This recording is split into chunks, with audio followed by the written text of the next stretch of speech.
everybody. We should be live now. Kind of forgot I actually pressed the begin live stream button. So we are back for another day of hopefully chasing. Today was going to be a big day, but then it kind of turned into conditional threats all around. So it's kind of in western Minnesota. Evaluating things here. And as you can see, we got a little new map format. The bottom right, it's weather fronts format, so it's pretty nice. We got it set to the changing zoom levels and whatnot right now, but I can change that once storm fires up here. Windshield is still a little dirty, but I can fix that.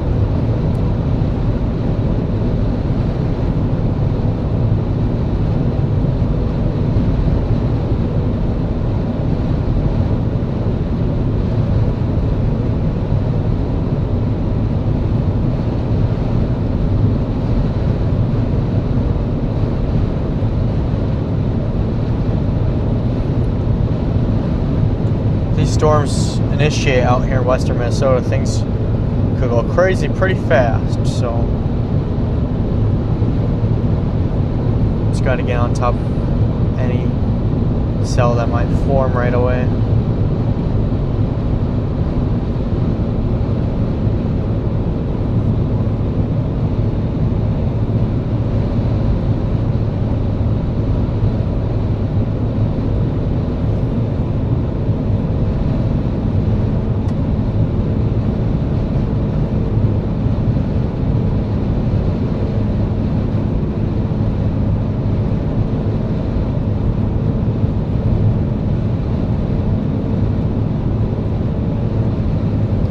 Tomorrow's a really, really big day. That is going to be interesting to see how that unfolds. We're either going to target eastern Minnesota or northeast Iowa.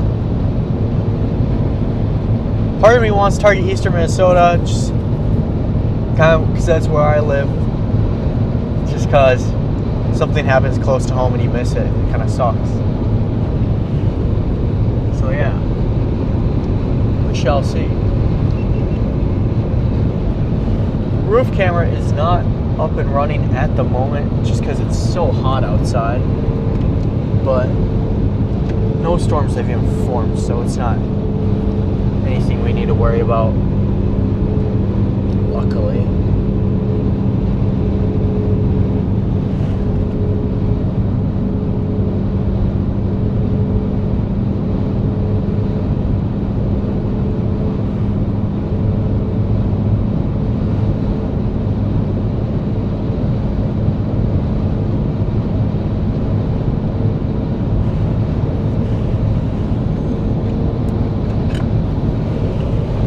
If I should get a permanent cord for the iPad. And we could just plug things in, show you the radar and whatnot.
That bird was inches away from getting obliterated.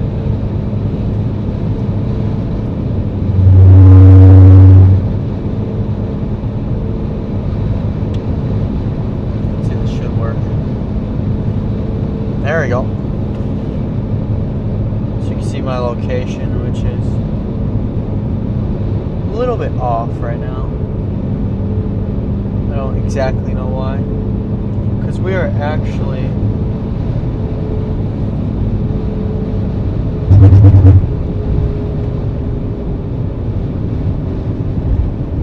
right here. So I don't know why things are off right now, but oh, there we go. Must have been a really bad low connection zone. I must have been running off pure Starlink. Starlink won't give you the connection. So you can see our location. What we're watching right now is watching for any storms that might fire up. So currently watching this cluster to see if any of that initiates, because that's our only chance at mid-level cooling is this pre-existing layer of clouds. So if we can get some stuff to pop up here, we're currently traveling this way. You love my arrow.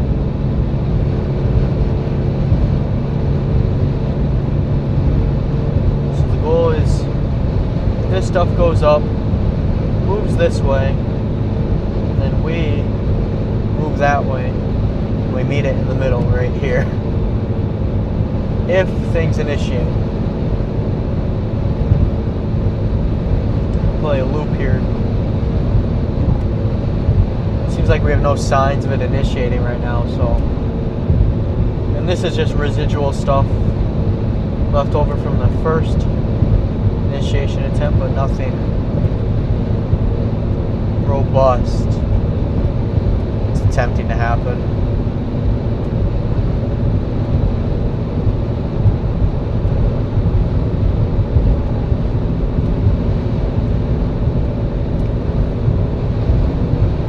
Just hoping that something in this entire area goes up. That's our, I guess not our concern area, but our area of interest.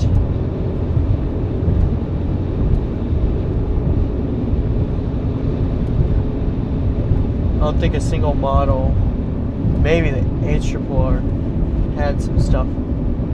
Yeah, they all had stuff forming up there, which obviously is not happening.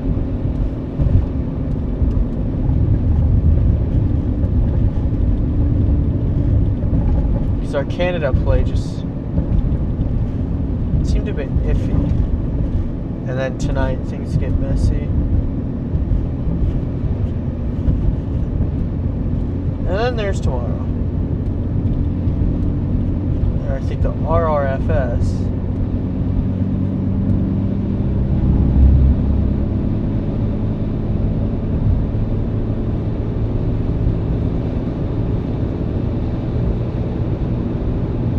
See what the latest RRFS is and spitting out.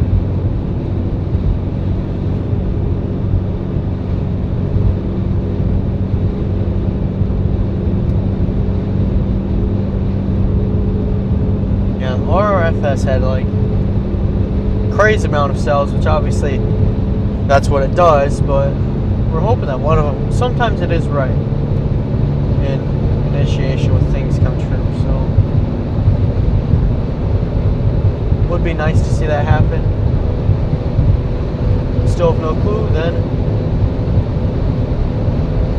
tomorrow's very far away.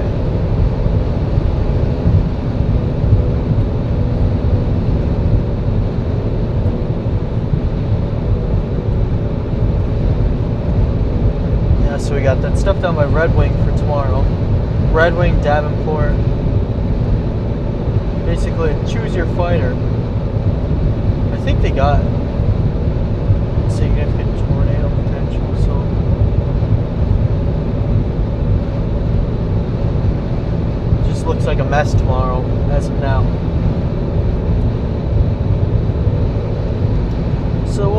that evolves, how things play out.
Yeah, we'll see how these next few days play out. It's going to be definitely interesting. I just wish we would get an actual chase here in western Minnesota, like, because this obviously is conditional. We'll see if something actually happens, but it's like, terrain out here is amazing. I guess we did have Gary last year, which was kind of in this area, but never hit Minnesota. And being from Minnesota, I've wanted to enter Minnesota and get an actual good tornado in Minnesota.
It's the same route I took on my way to the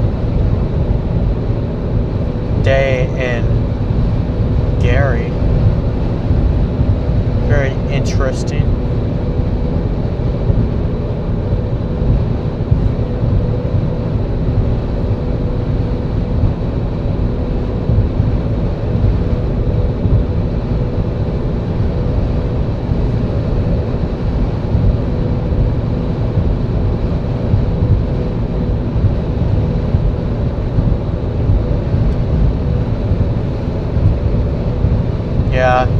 especially being from Minnesota, like we don't get, well, at least this year is different, but like we normally don't get chases up here that are actually like, if I wasn't from here, most of the chases I've chased in Minnesota, I wouldn't have come to chase if I was like from somewhere like Oklahoma.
Not much of a CU field out here.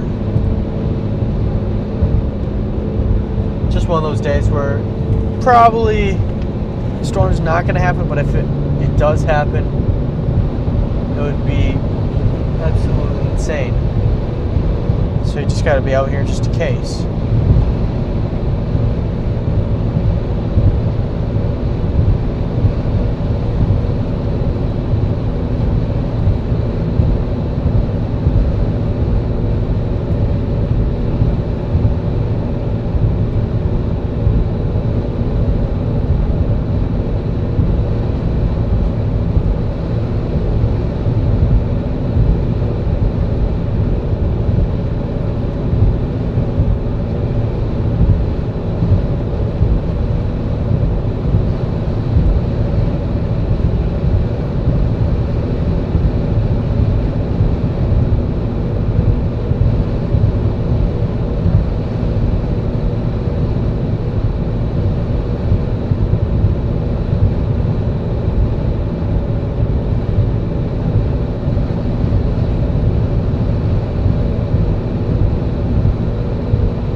entering Herman, Minnesota.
What is this?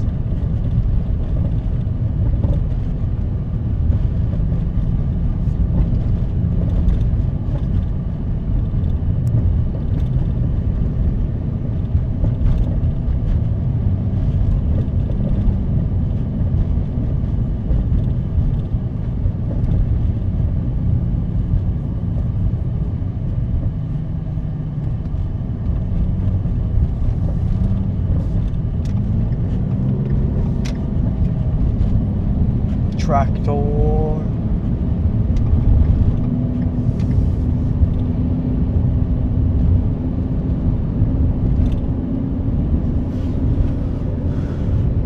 Man, the tractor.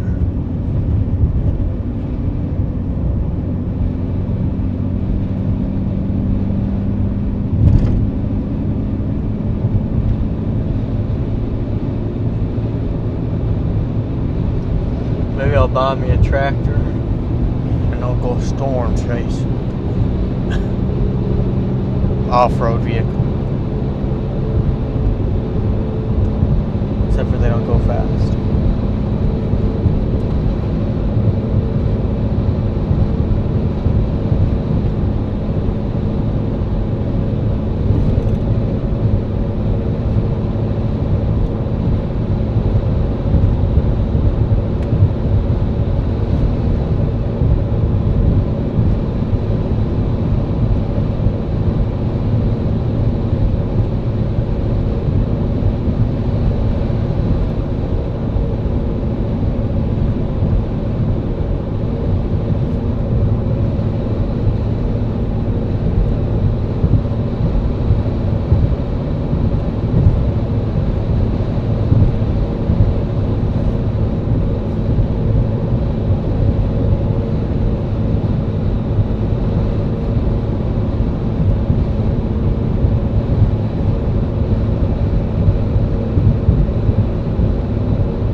Time for a lemonade iced tea.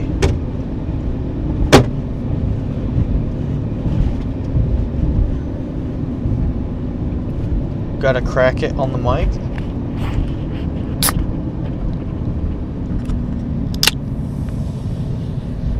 Oh yeah.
Still a lot more cumulus than before. Even like the past 5 minutes, I think. Either we're just getting close enough to notice it, or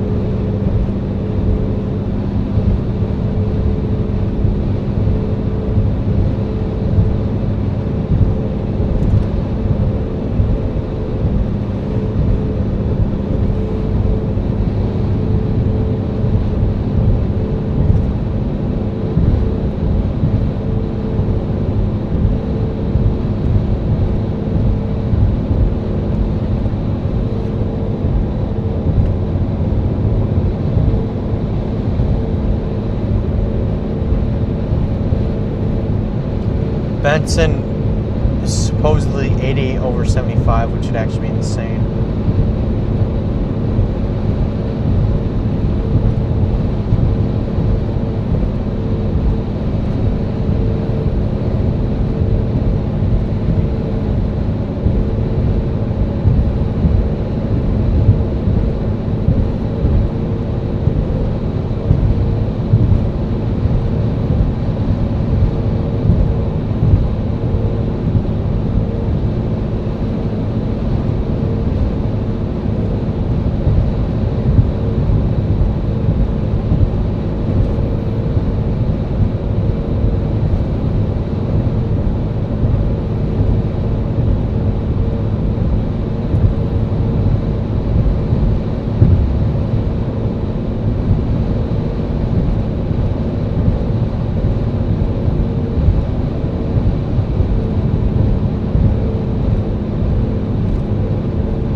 pretty good. Luckily, my cooler's still kind of cold, so it's iced tea lemonade is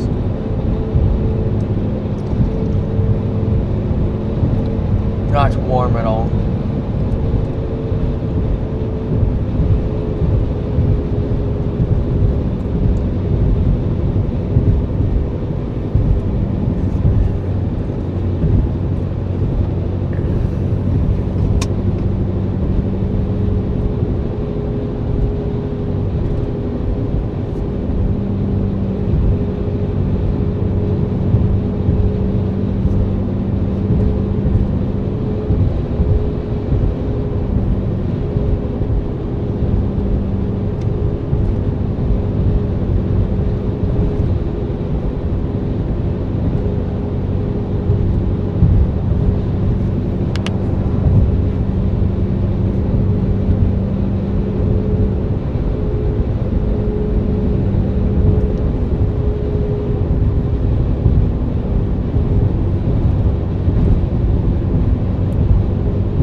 so many things going on in this town. It's a small town, but there's just 1,000 things happening.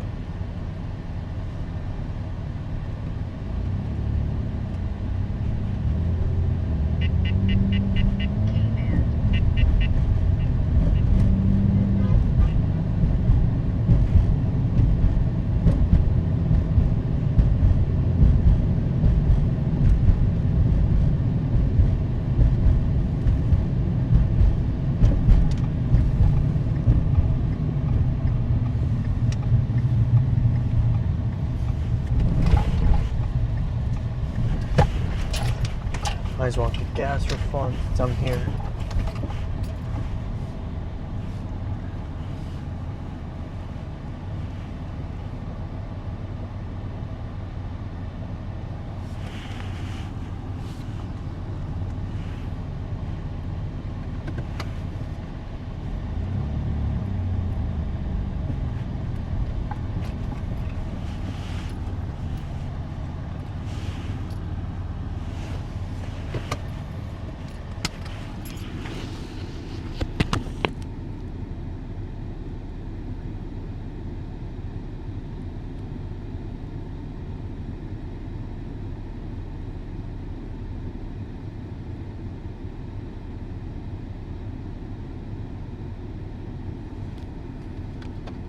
Only $2.03 for gas. E85. It's almost $2 cheaper than normal gas, so yeah, it's worth the drop in 2 miles per gallon. Worth the 2 mile per gallon drop.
So for example, normally I get 19 to 21 miles per gallon. I had the car running for 2 hours while not driving because it's 1,000 degrees outside. My mileage averaged out to 15.9 in that tank. So if you leave your car running for 2 hours, your overall fuel economy will drop by about 4 miles per gallon.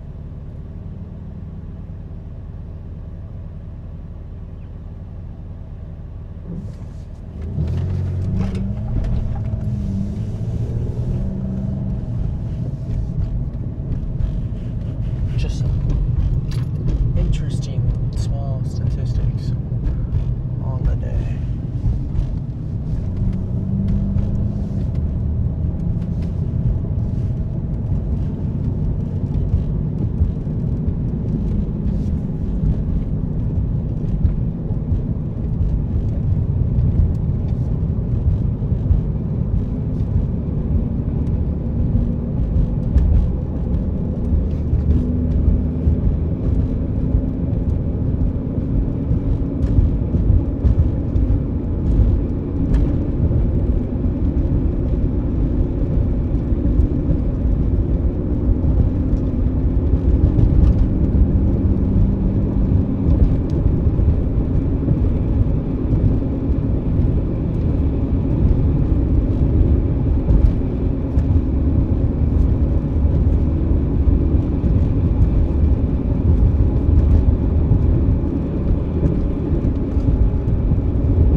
know, fix a wound.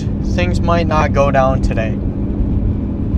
I was gonna go to Canada, but then I think everything up there is gonna be north of the front, and we're gonna see another bust up there where there's no tornadoes or anything. And then with the risk tomorrow, I wanted to be close to that one, which is probably gonna be northeast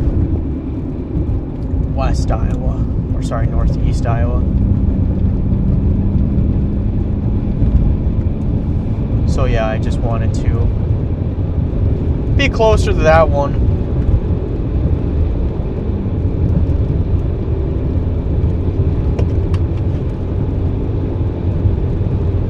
But I see you is picking up a little bit more here. I think the only thing we have to get things to get going here is if our spreads are lessened by the sun angle decreasing, so just less heating. We need these surface temperatures to cool off a little bit more in order to get some initiation around here, because there is a little short wave going over us.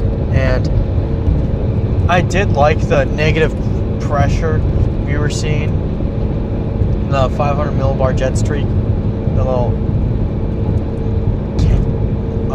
wider, I don't know what you call that, defluence that's causing the negative pressure, but it seems like it wasn't strong enough to get things going. Things tried to bubble for a while. They still are trying to bubble. We're just gonna see if it can get going or not. If not, we'll be in a nice position for tomorrow, because the other storm chase is currently, that's like 8 hours away from this spot. So everyone out there is going to have a hard time getting home or getting to tomorrow's risks.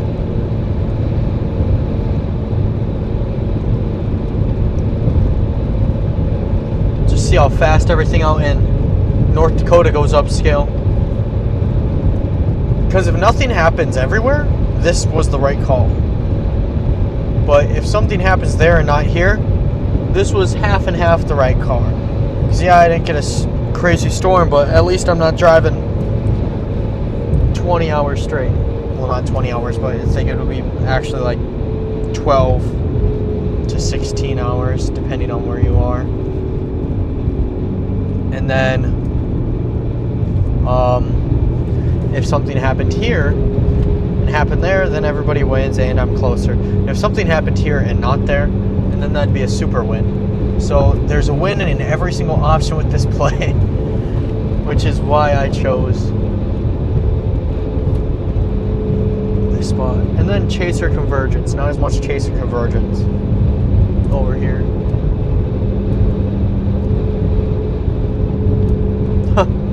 That's funny. Yeah, I haven't been to Morris. I think I drove through Morris last year. It was not nearly as active. I drove through Morris on the Gary, South Dakota tornado day.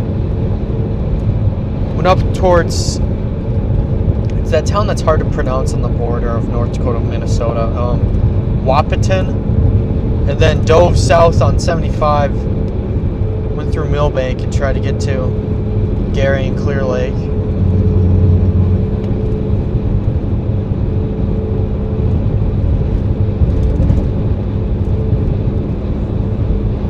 But yeah, so tomorrow is going to be exciting because tomorrow's like iffy. If cells are discrete, big tornado threat. If cells aren't discrete, I really like that derecho or just squall line storms, because you can get a super cool shelf cloud with that. And then Thursday on the warm front could also go big for tornadoes, and if not, it'll go big for shelf cloud once again. So these next 2 days, tomorrow and the next day, are going to be really nice for structure or tornadoes, one or the other. So, and then Saturday, I haven't looked in closely at it yet. I just know they put the risk out. So, lots of nice chasing this week. And obviously I'm not going to Pennsylvania for Thursday or Friday. I will never go on the East Coast. There'd have to be like a hurricane or something, because I will never chase tornadoes out there. That the woods. yeah, I try not to drown myself with lack of sleep. But sometimes I really do. Like, it has to be really good setups in order for me to drive all night to places.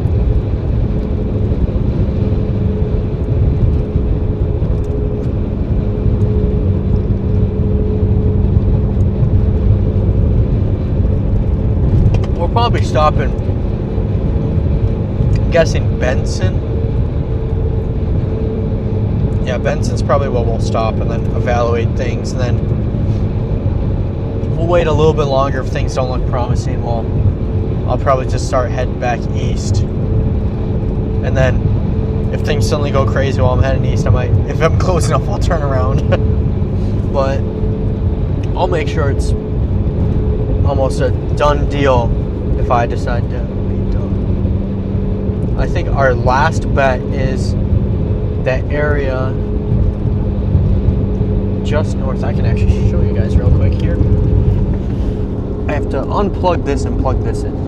At least it only takes me 2 seconds, but if I get a permanent cable to plug into this, I'll just have to click a button and it'll switch instantly.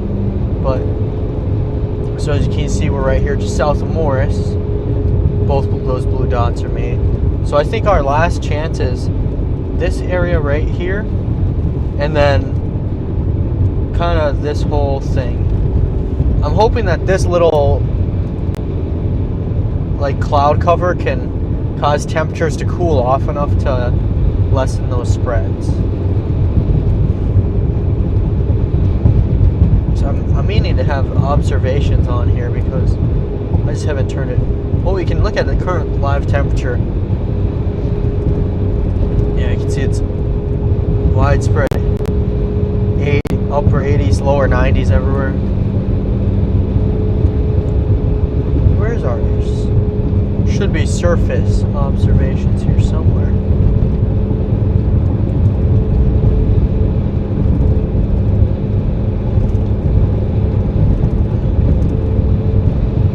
There we go, METAR station plot. There we go. Yeah, so you can see like we got 88/70 in Montevideo, and that happens to be the only station in the 80s, so like it could be because of that light cloud cover, maybe not, but we'll see. Like all these areas in the 90s, like there's no way things initiated with that. 4C's just not strong enough to get through that. And then I think once you get out of these 70s dew points, once it drops to 60s, that kind of eliminates all chances of initiation. I think if we did initiate today, it was going to be earlier, around like 3 o'clock. I already know Brandon's fishing. I know it. That's what he does. But yeah.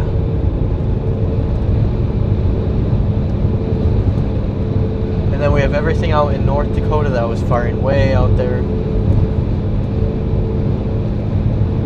We'll see how fast that grows upscale, but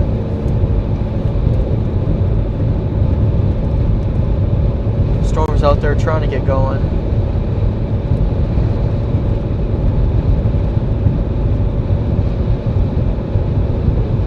Would be a super nice storm to be on, but it's just so far away.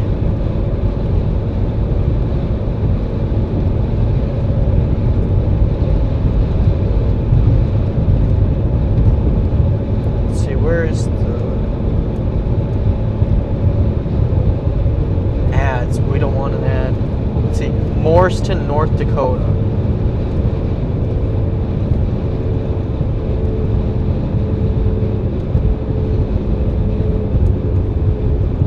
Might have been South Dakota.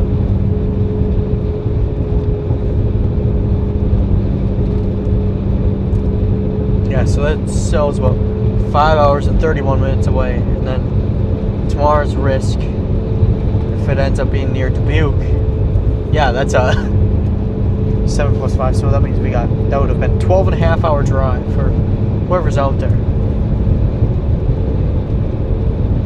Not a fun drive. Well, it'll be interesting to see if this suddenly goes upscale super fast, because that's what we were all expecting. Let's see what the HRRR.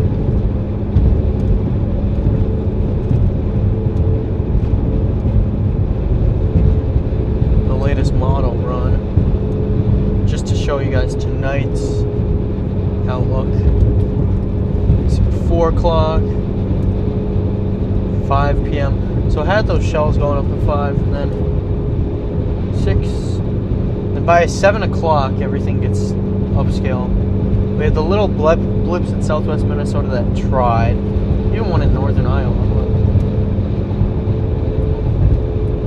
But yeah, I'll see that squall. So if you know anybody, squall is going to be pretty nasty with winds. We've got 11 p.m. Midnight starts to hit Watertown, Brookings, Sioux Falls. Just 1 a.m., Grand Forks, Fargo. And then going into Minneapolis at 3 a.m. So I live just south of Minneapolis here, so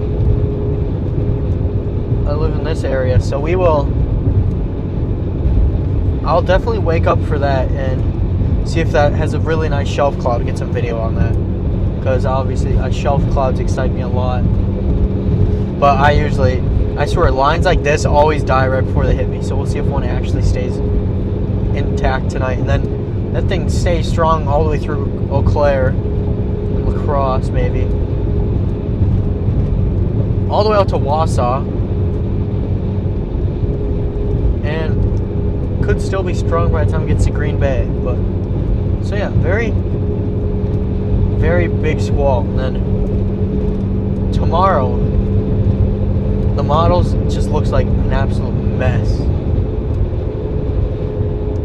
So as you can see, this is a different run, but it's still showing basically the same exact thing. Maybe that squall dies a little sooner, but then.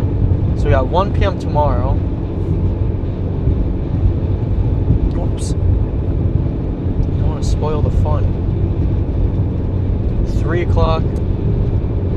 Right at 4 o'clock, we start to get that initiation in multiple spots here. So, initiating by Red Wing, some cells by Decorah, some by just north of Davenport and south of Dubuque. And that's what we watch. We see how those develop. Lots of that has it going upscale and linear instantly. Some it doesn't, but I would like to chase this area if possible.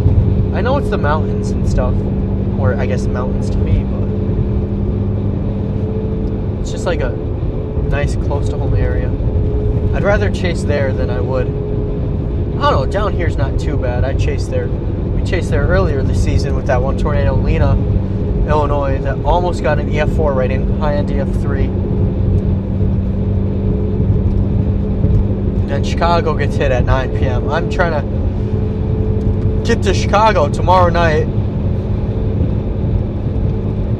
pick some stuff up for my firework display for my friends for the 4th of July.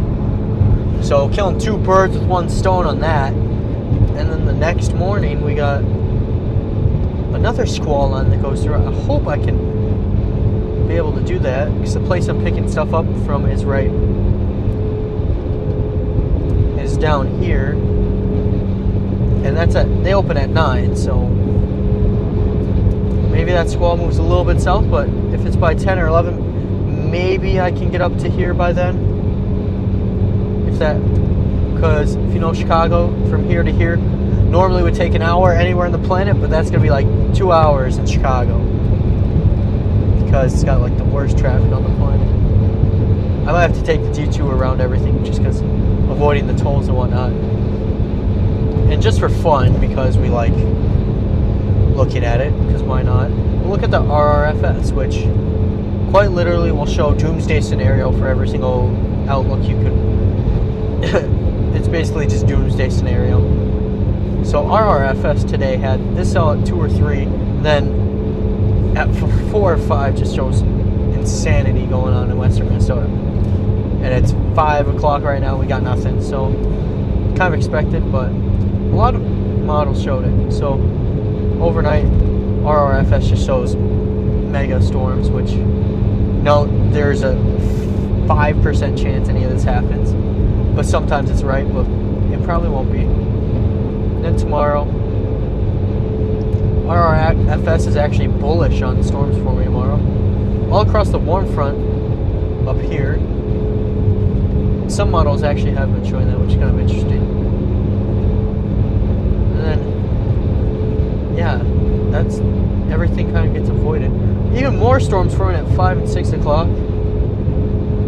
It's just, you could just see this model doesn't make sense. And it's supposedly supposed to replace the NAM model. It has an absolutely killer squall line.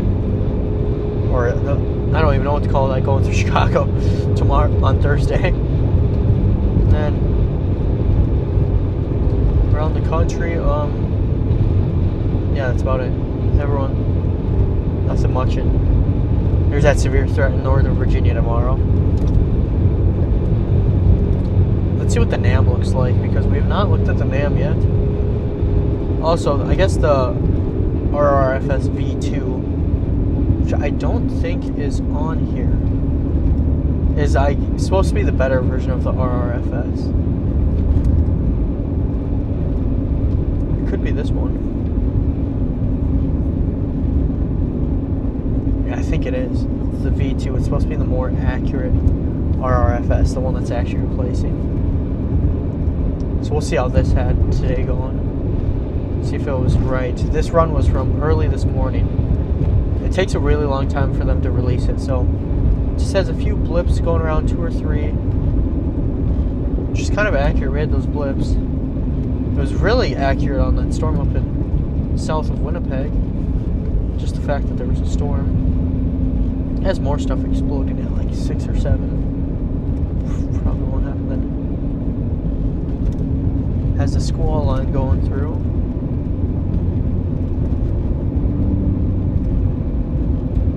Let's see what it's saying for tomorrow. This will be interesting. So storms forming a little bit more west than thought originally. And then Thursday should just be the same. There's a bunch of stuff shown here. Oh, we can't go out that far.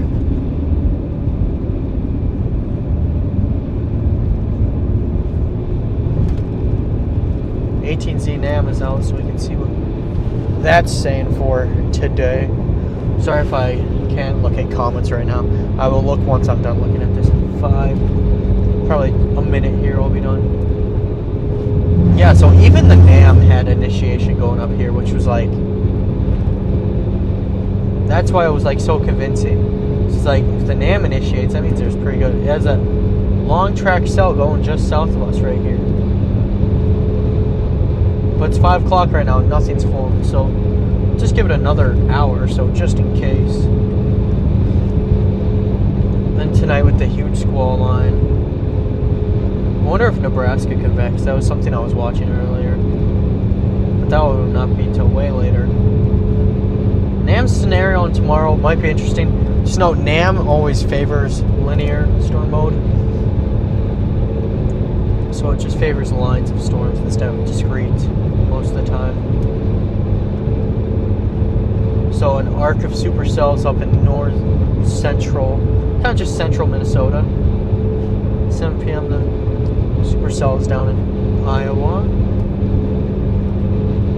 And then we get some late night things popping in south of that line, 7 or 8 o'clock in northern Iowa.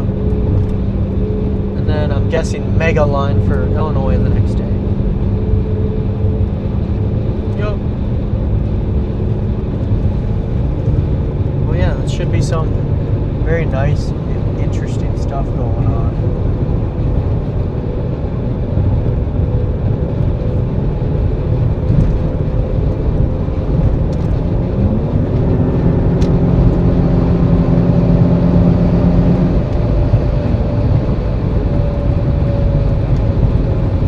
Switch it back here.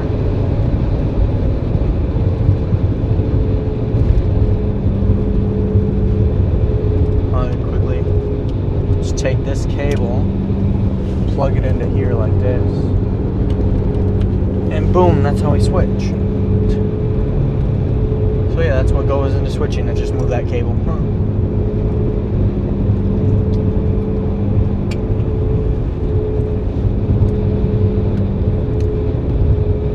See, it was almost fading away.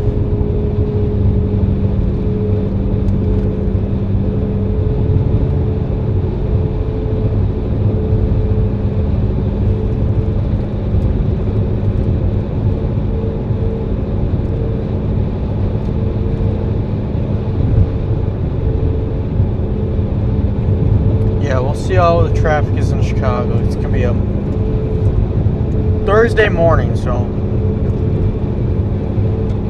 might just skimp around the outskirts to avoid it completely. That might be the only option.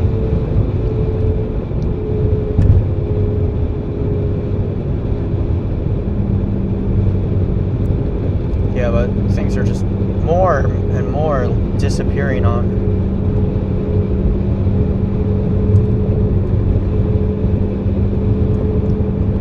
radar when it comes to storms. See, if we're going to Maryville, honestly, take the south way, just through Joliet, go north through Aurora, and get onto 88. And that's probably the best route out of to avoid Chicago. Luckily, I'm getting there late at night, so it's like not gonna be anything to worry about. But just leaving, it's gonna be the pain.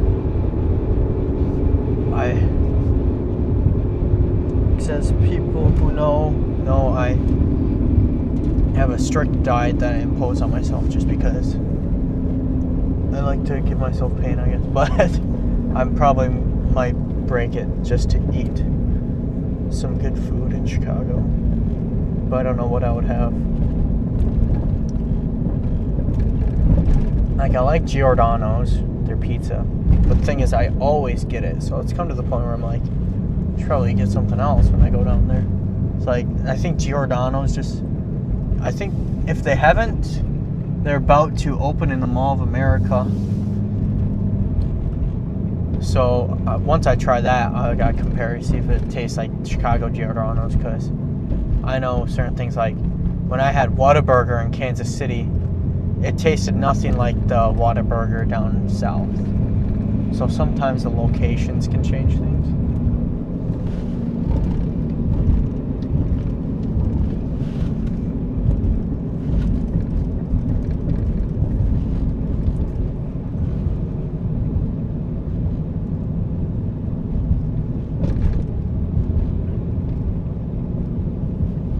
We got that nice new radar in the corner. I've wanted to get something like that for a while. Eventually I'll get like a location graphic and stuff on the bottom so we can, and I kind of want the bottom, a bar filled out a little more, so then I can maybe move the screen up more. I just want less of my view blocked, but while also conveying information about location and what's going on the screen. So I can have like a bar on the bottom and then adjust the screen size to be above that bar so that nothing is actually getting cut off in view.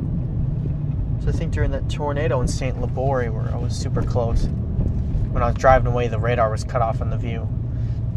Because to switch to my non-radar screen where it's just pure video and no radar, it's like a pain. And when I'm actively like on a tornado like that, it's like, that's not my main priority just because I'm doing so many things at the moment.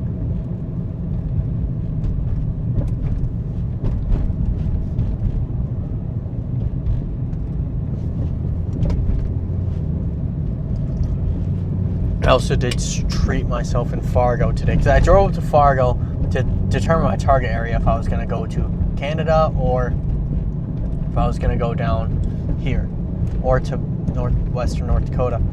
And I was like, you know what? While I'm here, I'm going to have Slim Chickens because I love that place because they just got that. I like that 3 and 3 meal where you get 3 wings and 3 chicken tenders. And I like their chicken tenders. And then it comes with the it's just normal piece of bread that's toasted with butter on it. And their fries are really good. I just like their food a lot. And I don't have that near my house. So my first time having it in 6 months, I was like, you know what? I'll break my diet for that because I love Slim Chickens.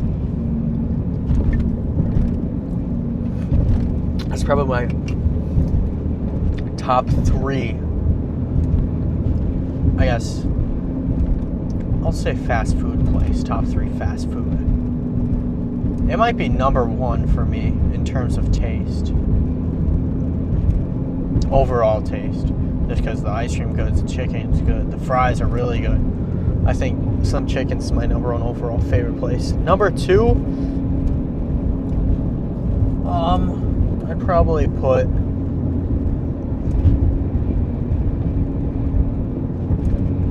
I'm trying to think, what would my number 2? Fast food. It's only fast food, not counting sit-down restaurants.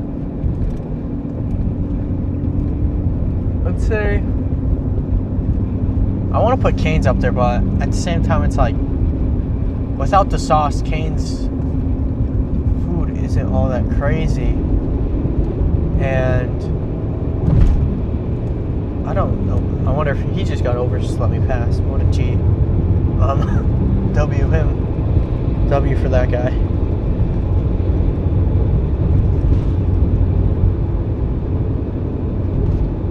And for, I don't know. I like Cane's for the bread, mostly.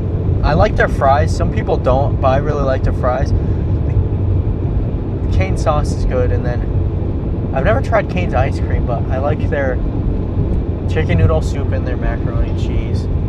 I think a fast food place I would place my top 3 instead of Cane's, because Cane's would be number 3. Instead, Noodles and Company. I love Noodles and Company. Absolutely love it. Is that considered fast food? I think I would consider it. But yeah, I love Noodles and Company. And then up there is also Brahms, number 2, because I like the taste of their sauce. Is almost like Cane's sauce, but it's like got a little bit more, I wouldn't say spiciness to it, but like it's got more of a, not spicy hot, but like spice as in seasoning. It's like a better seasoning profile to it. And then I love their chicken, I love their fries. They cut you get a cookie with the meal, and then I like their bread and their ice cream. Best ice cream I've ever had is Brahms. I love Brahms ice cream, and that place is so cheap for a huge meal. And like their ice cream, because the small is 16 ounces, it's like $8 for the meal plus the ice cream.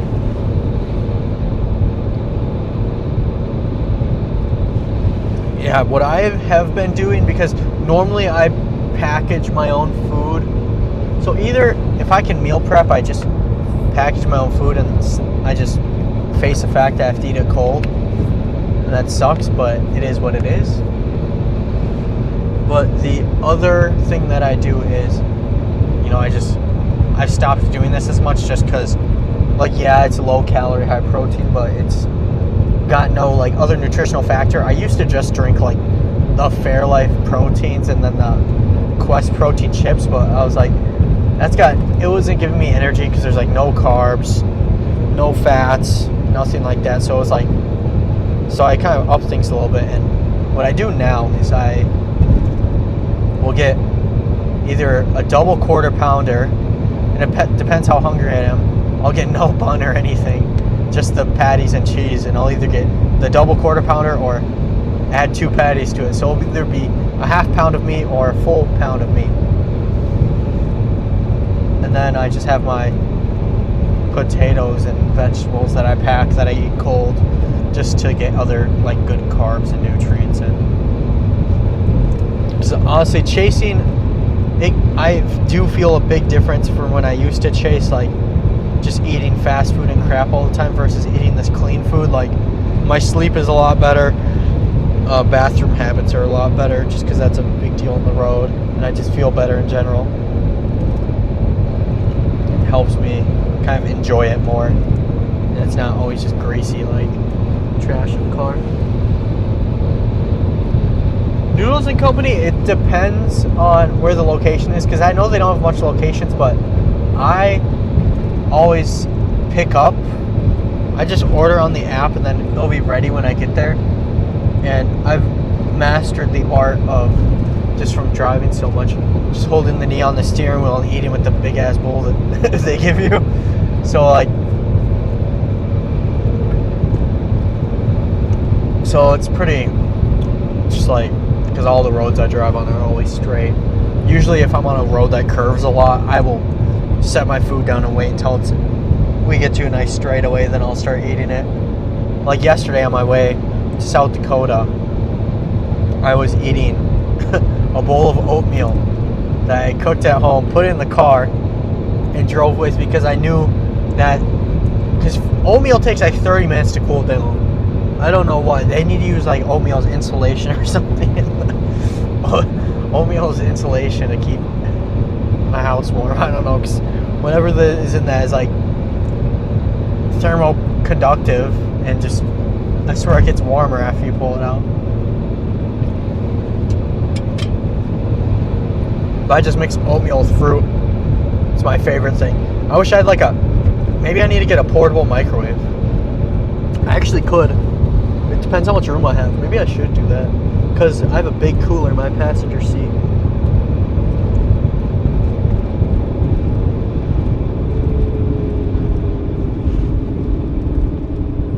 Oh yeah. Yeah, with the allergies, that's probably way harder and super annoying to like have to check on things, because like, and if they mess your stuff up, then it like affects you a lot worse. For me, like, I know the pain of like looking at every single ingredient, but I don't know the pain of like the consequences if they mess it up. So I know it's really annoying to like have to scan through a menu and every ingredient for 10 minutes, but at least when they mess it up, I don't have to worry about like having an allergic reaction. I just like, oh well, it's not going to taste the same, or it's not going to have like the nutrition profile that I was looking for. It's like I don't have any food allergies. The only allergy to anything I have on the planet is I'm allergic to some cats at once in a blue moon. I don't know if I just got used to my cats at home, but it's not even bad allergies. My eyes just itch sometimes, but it barely ever happens. The last time I got allergic reaction to cat in the past few years was those newborn cats I helped birth last week. I think the mom licked them so much that there's like extra saliva or whatever you want to call it on them, and that had an allergic reaction. But that was the first time I've had one in years.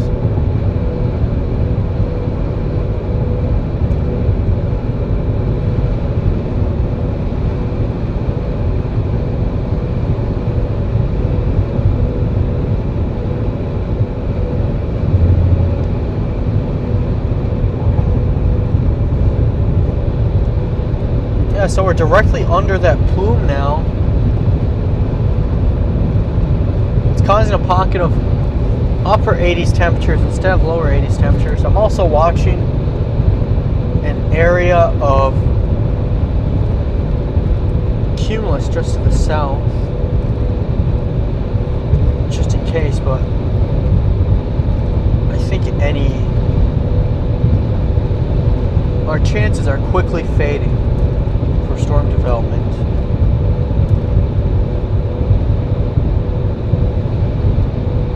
There's just no surface-based CI here.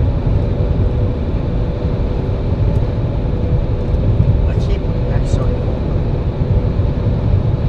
Regardless, still excited for tomorrow.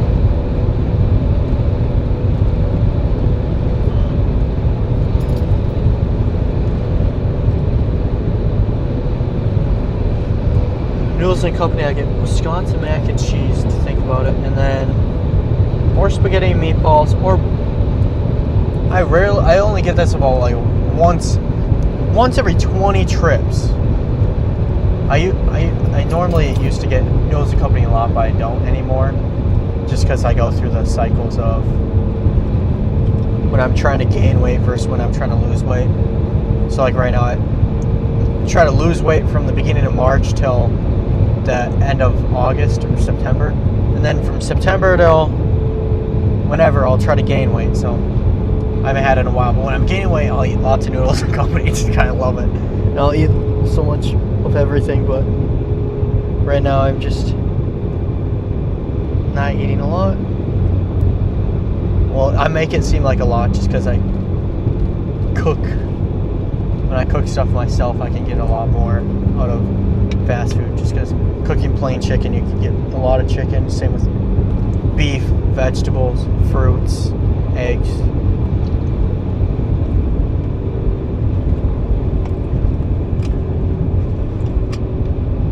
Currently, right now, when I'm not on the road, obviously it changes on the road, but when I'm not on the road, 5 meals a day, 5 smaller meals a day. You start off with 3 eggs, oatmeal, and fruit. And then for lunch, 4 ounces of 4 ounces of chicken breast, 60 grams of vegetables. Before I go to the gym, 2 rice cakes. After I go to the gym, a protein shake, which is usually, doesn't matter what I put in it, just rounds out to, as long as it's at about 300, as long as it's at 300 calories and 60 grams of protein. And sometimes I'll make my protein shake, it'll literally just be milk, or just like Fairlife protein milk. That's about it, so it's not really a protein shake. Sometimes I'll straight up just put it in the container, freeze it, and put it in the Ninja Creamy. You have to blend it like 3 times once it's frozen, maybe 4 or 5, but it literally makes it into ice cream consistency. And if you've ever had that Fairlife chocolate milk, the protein one, it literally tastes like actual chocolate milk. So when I put that in the Ninja Creamy and blend it 5 times, it literally tastes like actual chocolate ice cream. So that's what I do sometimes. If I'm like, I want ice cream really bad, it probably would taste horrible to somebody that's not used to having no sugar, and then, so that's after I lift them. For dinner is usually 8 ounces of beef, which can be a cooked steak or just a hamburger, and then 100 grams of vegetables. I also forgot to add that with my chicken. I have 3 ounces of potatoes.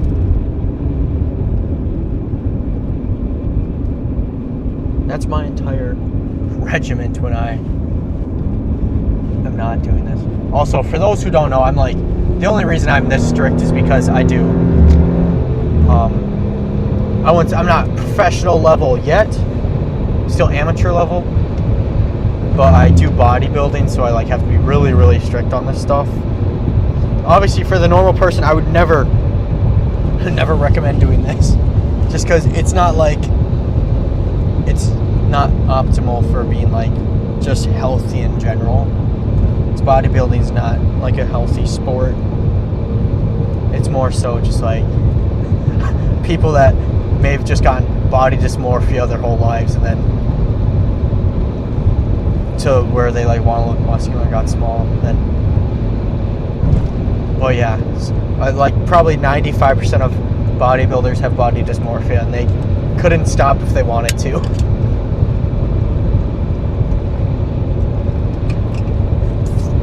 For the average person, you just stay at your maintenance, enjoy your life, have a treat once or twice a week, enjoy foods. The good thing about being a bodybuilder, though, is when you're trying to bulk, you can bulk a lot. And then also, as you get bigger and you get more muscle, your metabolism increases, so you get to eat even more food. So yeah, bodybuilding sucks for half the year, but for the other half, oh boy, you can eat so much food, and you won't have to worry about getting maybe a cardiovascularly, you might get out of shape. You might not be able to run as much, but physically you don't look out of shape. So yeah, you can. But then the other half of the year you're just eating plain foods and whatnot. But that's why I kind of time how I do things with. Last summer I was doing my strict cut right now is going to be only until mid-July, and then basically I'm doing my cut with enough leeway where I can still like have a treat every once in a while, just because being in the summer, I did this last summer, having to be super strict. It sucks when you can't have ice cream and it's 1,000,000 degrees out, or you just can't have treats or cake or whatever. But luckily I'm on like, I have it planned to take so long where I don't need to worry about doing it fast, so I can, if there's like a event or something happening, I can have something that I like. Like I had a wedding I had to go to on Friday last week, and they had these cheesecake cups. They're like mini cheesecake cups. They're like the size of the mini communion cups you get, or for those who don't know what that is, you know, like they're like the size of the cups that like you fill your ketchup in at McDonald's or something. There's little paper ones, maybe even smaller. I think I had like 7 of those, but I think 7 of those cups only equaled like a fourth, or maybe, yeah, probably like a fourth of a actual cheesecake slice from, say, the Cheesecake Factory. Man, I could probably eat, well, no, I know I can eat like 3 pieces of cheesecake from the Cheesecake Factory at once.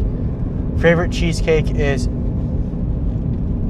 banana cream pie.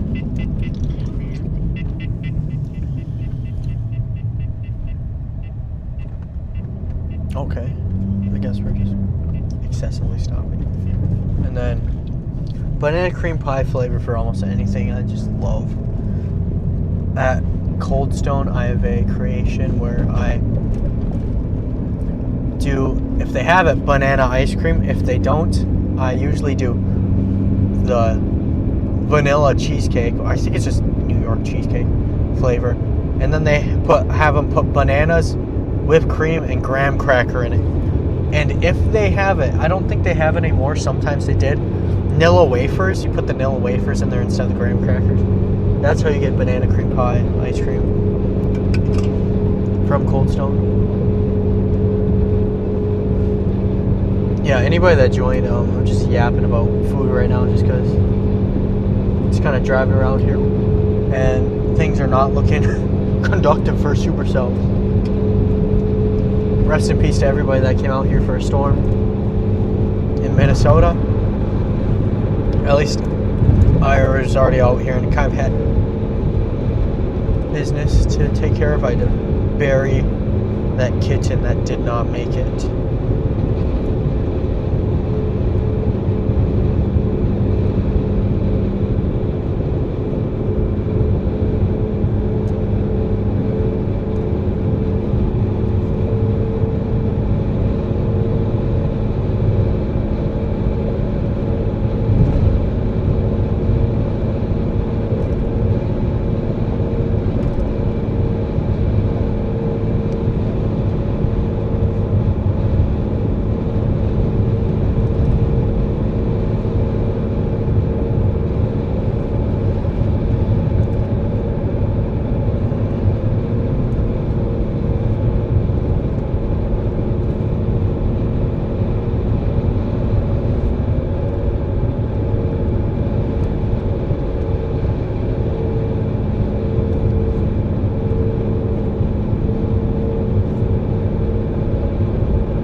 Sorry about the boring live weather-wise today.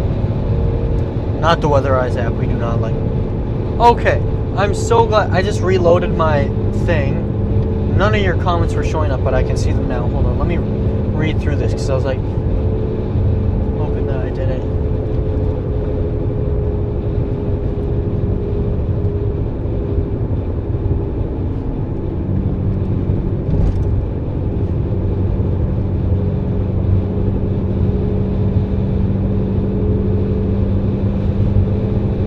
Okay, now that I can see everything again. Yeah, banana cream. Even though sounds healthier. Probably not. I don't care. I love it. I will stand by banana. Okay, I've never actually had banana cream pie in itself, like an actual banana cream pie. I've only had my creations that are supposed to taste like what that flavor is. So that's kind of funny, but yeah. That kitten, I think right off the bat, just it had fading kitten syndrome after like 3 days. It had a burst of life like 20 minutes before it actually died. So we thought it was coming back, and that was after I wasn't there because the kitten's at the house in my cousin's house in South Dakota. And I just happened to be there after a chase, and I was the only one at home, so I was the one that helped birth all the kittens. So that was pretty cool. And then that one, I noticed it was always sleeping, and it was never feeding. It fed first sometimes, but barely fed. It was mostly sleeping. And by day 3, it was half the size of the other kittens. And then they found it cold, and so it's like, I don't know if they could have milk drop fed it, but they would have had to maybe do that from the very start, like the second it was born. Or maybe it just had something wrong internally. Just because that first kitten was the one that was born under the bed, and then we had to move the bed. So I don't know if it had an infection from being born on the bare floor, or if it just, because the rest of them were born on the clean towels and everything. But I don't know if it was something that was destined to happen, right? And it was a defect, or if it was something that happened after, or what. Because I know the second one was still in the amniotic sac after birth, and I had to break that sac open, and that second one ended up being fine. And the third one, he was choking right when he was born, and I kind of had to get the fluid out of his mouth and do mini compressions, and he got all the fluid out of him. Then he was fine. That's actually the one that I'm going to keep if it's not long-haired.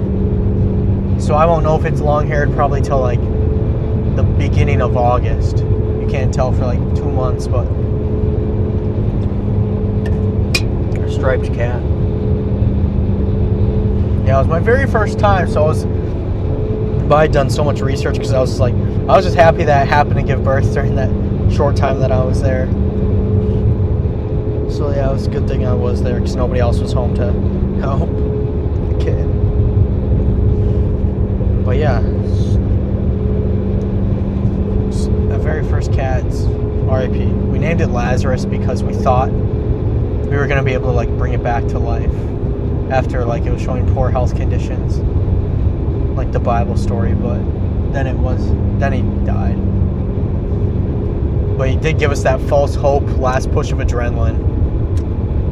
I'm oh my gosh, the syrup in the gums worked, gave him energy, but then he died right after. So it was that kind of sucked. Not kind of, completely sucked how they just give that last push of life.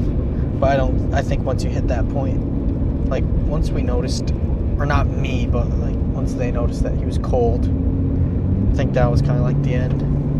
There is no recovery from that. So yeah, I just wonder what the medical condition could have been.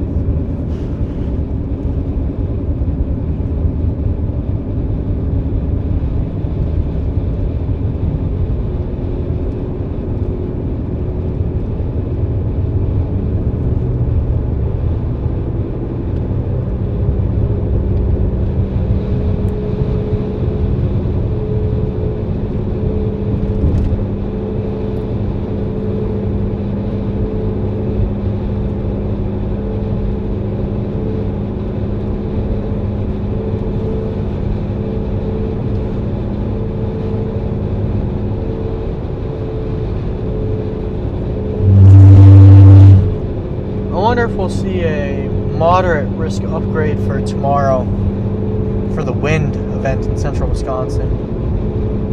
Could see a moderate on Thursday also. Both for wind.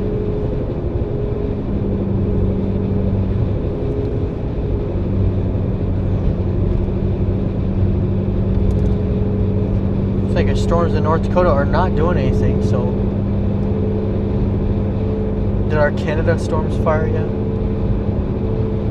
Oh my gosh, that's... If you guys check out the Canada storms, if you had a radar or anything, it's a mess up there.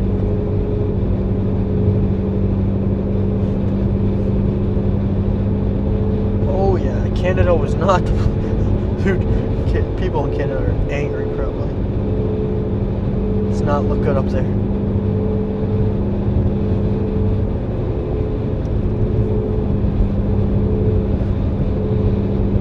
Really hope that striped cat ends up being short hair.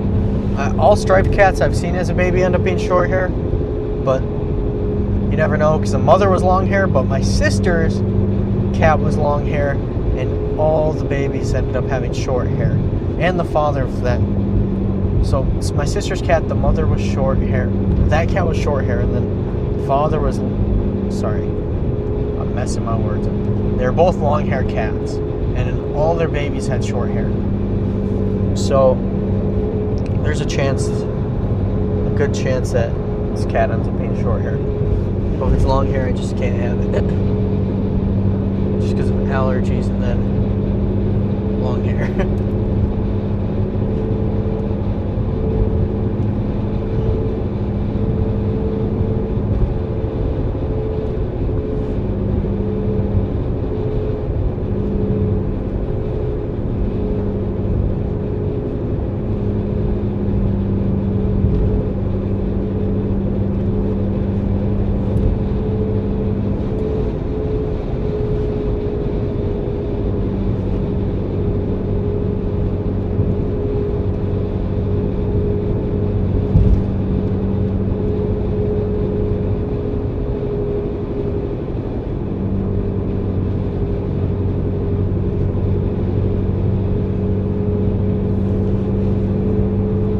I think it's wraps for this threat of initiation. Don't think anything is happening. Tomorrow I'll try to be live around 5 or 6. Sorry, like 3 or 4. Depends what times.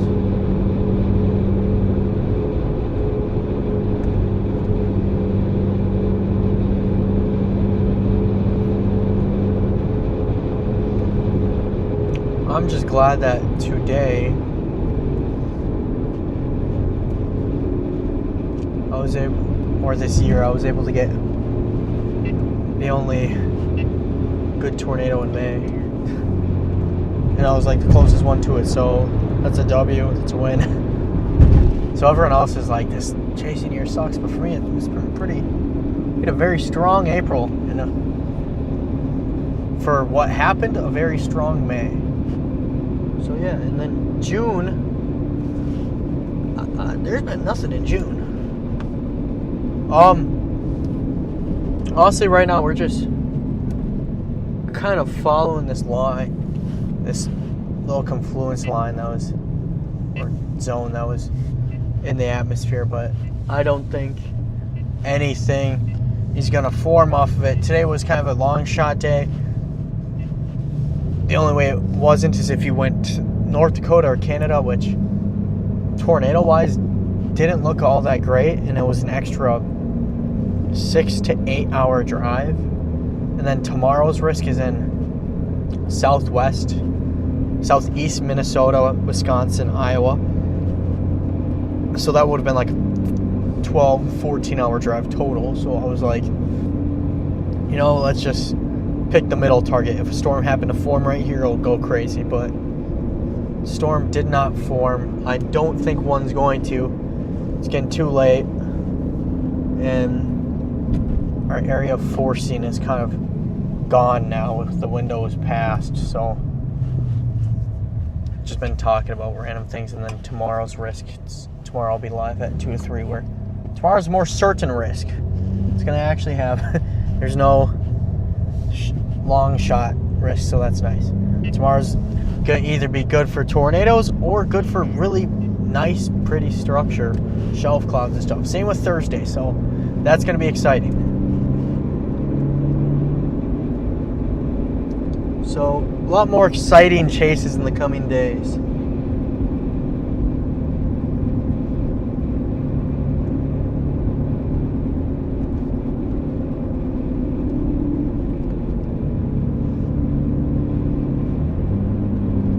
It's crazy that cats developed a condition from the pressure change.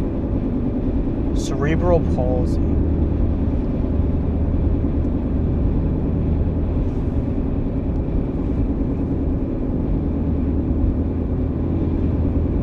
Currently in Wilmer.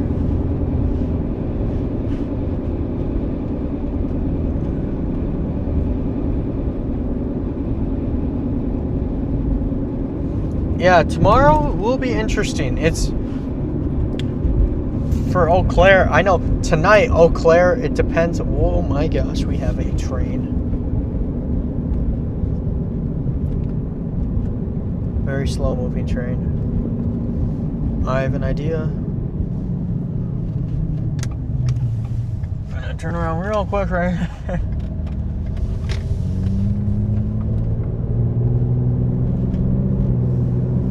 We're gonna go this other way and go south a little bit later because that train looks like it's moving very slow and has a lot of time left. Alright, so for Eau Claire, late tonight, or might be early tomorrow morning by the time it hits, could be a very strong squall line early in the morning, maybe 5 to 7 a.m. Depends how fast it goes because it's supposed to hit Minneapolis 2 to 3 a.m. So if that squall line is still severe, be aware for that. Just very heavy winds. No hail threat. If there is hail, probably just be peas, the classic. And then the very next day,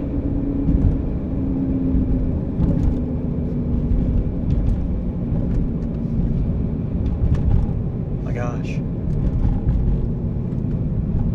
it's the end of the train. Going so slow. The very next day is, or tomorrow, sorry, this train is skewing my train of thought. The train is skewing my train of thought. And then tomorrow, so main risk for tomorrow, we don't know if it's going to be discrete or not yet. Models are all over the place. If it's discrete, it's going to be a more large hail and then strong tornado risk. And then if it ends up being linear, we're looking at possible derecho, like insane winds with that. So could see like 100-mile-per-hour straight line winds if it ends up being that straight line derecho type thing. So we'll just see. Regardless, it's gonna be very. So you're 45 miles south, so that means you're even more in the risk zone. And that squall overnight might go north of you then. Could be right on that south edge of the squall, so that's gonna be nothing crazy. Just you might just wake up and be like, whoa, what's all that noise? If it does hit. But yeah, so tomorrow just we'll see if things end up being discrete or linear. It's all big if. Model's been all over the place on it. Show them discrete run one run and then linear the next.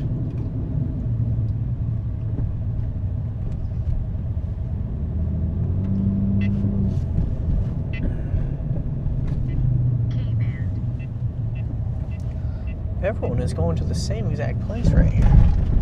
Is it like a softball game or something? It's to be a school or something. Huh.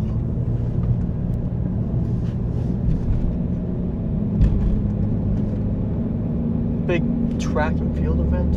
Oh, baseball. Huh. But yeah, so tomorrow's risk, that should be around, could have the morning wave. One of those days where like whether there's storms in the morning or not, because you could see like random things pop up at 10 a.m. or not. And then the main risk is that typical afternoon 4 to 8 p.m. window. Things go crazy. regardless, just be aware about what's going on tomorrow. Thursday depends how tomorrow goes. If we get a residual boundary from tomorrow's storms, we could see a very nice corridor for strong supercells and tornadoes in northern Illinois, north central Illinois. So, and then if there's no boundary, then we're looking more at a straight line wind event, but regardless, should be some pretty nasty stuff going on in Illinois. I could see a moderate upgrade happening for wind, and then if models start picking up on that boundary or anything like that where things are discrete, could see a nice, good tornado threat going on there. But this is classic summer outbreaks where everything depends on the day before and where boundaries start setting up and warm fronts set up. Really don't get to know a whole lot until day of.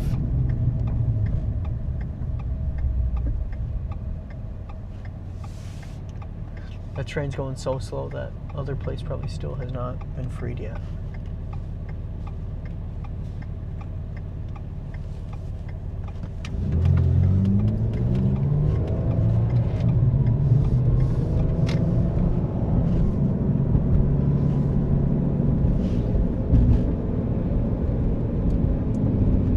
I have not looked at the Michigan side of things just yet. Don't know if that'll be tornadic or not.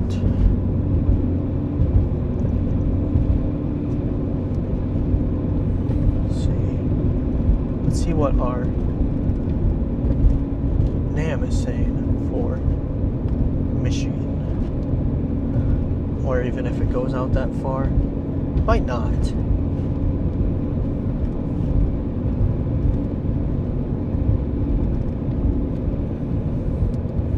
Could see a tornado threat in Grand Rapids area. Looking at sounding right now.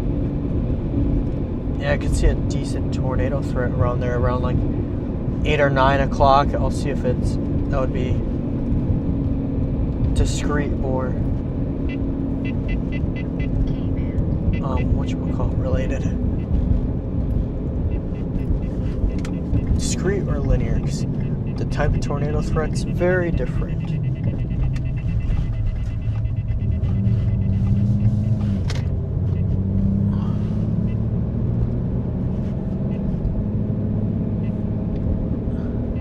Yeah, I would expect everything to be linear by the time everything happens in Michigan. So probably straight line wind event, maybe some QLCS tornado threat, but won't know things till we get closer. That's small scale details like that. We're still 48 hours out.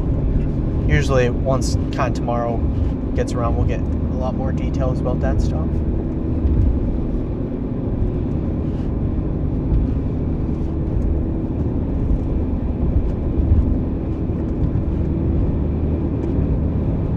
Michigan had the mesoscale accident today with the tornadoes. Same with the one back in, what was it, February? Or was it early March? That big one.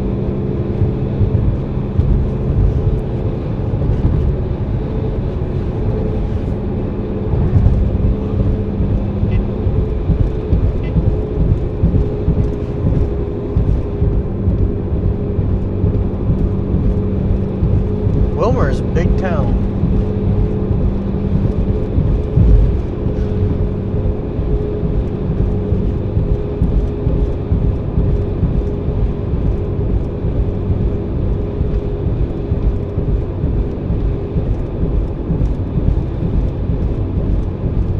Just watching everything fizzle away on satellite. Not a single thing's gonna go up.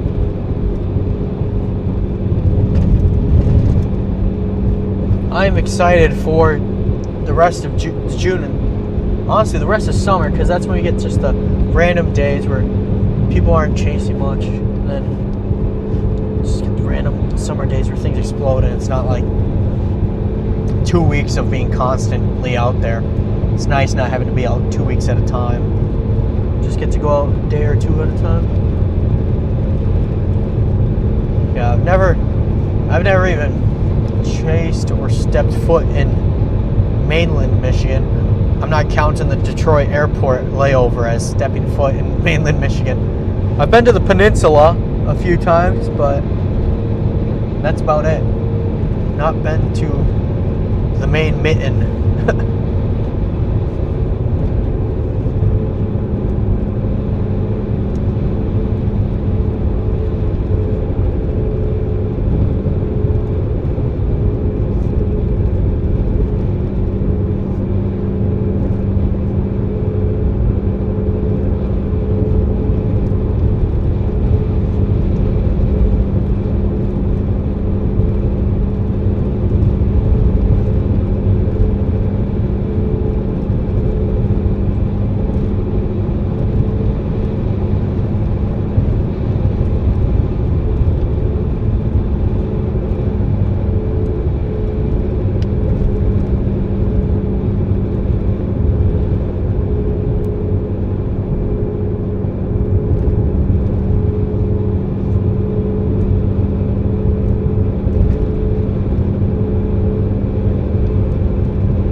Visit that. Yeah, you have a nice day, Shannon. Hopefully everything ends up being fine weather-wise for you guys tomorrow. Get some cool storms, but no damage or anything like that. Hopefully get to see something cool. And then, yeah, I want to try to go to the sand dunes on the shore of Lake Michigan, that northeast side one day. Sorry, northwest side.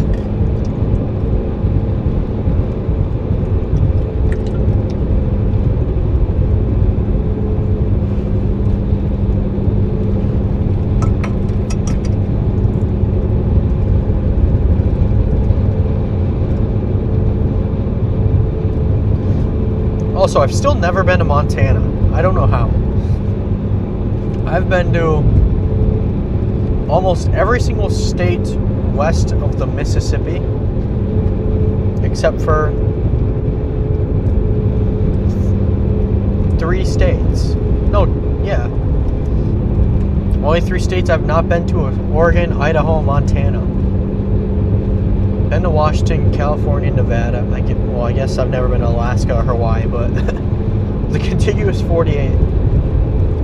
Never been to Nevada, Idaho, Montana. Been everywhere else though. Then east of the Mississippi, I've been to basically once you start to hit North Carolina, Virginia, West Virginia, Pennsylvania, I've been to not a single. I've been to Pennsylvania actually, so North Carolina, West Virginia, Virginia, Maryland, Delaware, New Jersey, Vermont, New Hampshire, Connecticut, Massachusetts, and Rhode Island I have not been to. So I've actually been to a decent amount of states. No, Hawaii, I probably will not have a chance to go there soon. Alaska, that just depends if one day I'm like, you know what, let's drive to Alaska.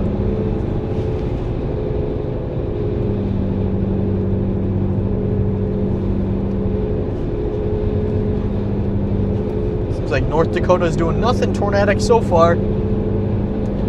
Canada had that tornadic storm, but there's no sightings of a tornado or anything ever on it. Everything just turned into a mess. 2026 is the year of downtrending when it comes to tornado setups. Or just any setup. They just do not like to happen this year. only mesoscale accidents have been happening this year, and luckily I've been there for a lot of them. Just happened to get good positioning. Well, I won't say I happen to get good positioning. I plan it. You have to plan that there's always going to be a tornado dropping right away. If you wait for the storm to produce, it suddenly produces super fast, you're not going to have time to get to that tornado if it only lasts 4 or 5 minutes. So that's why you just always got to be close. I haven't played far away on purpose since I was new at storm chasing in like 2020 and 2019 because I was new. So I was like, I'm not going to try to do anything special here.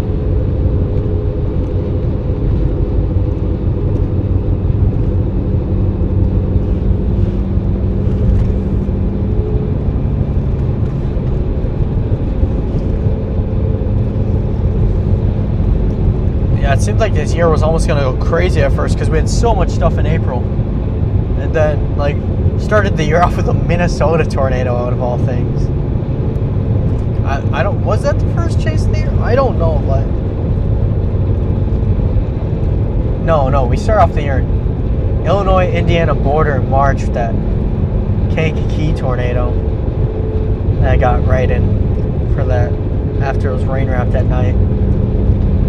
Just follow behind it, and if somehow it ends up turning around, you just turn around. Yeah, you're driving straight into a hail core, but I'd rather face the hail than the tornado. That's why people like sometimes like, wow, you're so close. You're right behind it. It's a dangerous spot. It's only dangerous like property wise. If you're like, yeah, it can be dangerous because you're going to destroy your car with hail, but it's just a windshield. I can replace it. It's the best spot, and you can just follow the tornado and always have it in front of you. Then the second you see it start to turn around, you turn around, and then it only does that when it occludes, so it won't turn around more than like the most extreme cases. When it does turn around, which it only happens like less than 1% of the time, in the more extreme cases, which is 1% of the 1%, it'll turn around for like a mile, maybe 2, but your car's gonna go faster than that occluding tornado. Or at least this car will, with having good tires and whatnot. So yeah, you might face some hail, but at least you're not. You always have a clear escape route. And we really did get lucky with that road positioning. Happened to be a paved road for that tornado. Great. It's like one of the only times. It's the second time I think I've actually like chased a tornado after dark. We had a lot of good tornadoes too. That Wheatfield tornado that one is freaking cool. That one was like photogenic tornado, and it just was at night. Super cool in the lightning flashes. So yeah, I've had a pretty, some people may say, oh, this year sucks, but I think they only say that because we've been had so many good tornadoes the past 3 years. All in all, for chasing, this is a decent year. If you know what you're doing and you've been getting the good spots, it's been a decent year for tornadoes. I need to remind people of 2020 when I saw a tornado in 2020, and I had just started chasing it. It was one in Illinois, but other than that, I think there's like 3 or 4 chase days in all of 2020 for May, and only one of them produced. And then the random day in August, I think it was a 0% tornado risk, and then it got upgraded to 2% last second, was the Miller, South Dakota tornado. That was my first like good tornado. I was super far away from it though. Like we're talking 10 miles. It's one of those tornadoes I saw like, and in the back of the camera, like from super far away, and I was like, whoa. Well, obviously I was pretty new at storm chasing, so I was like, I'd played for the storms to come to me. I didn't know they go so slow and produce so fast.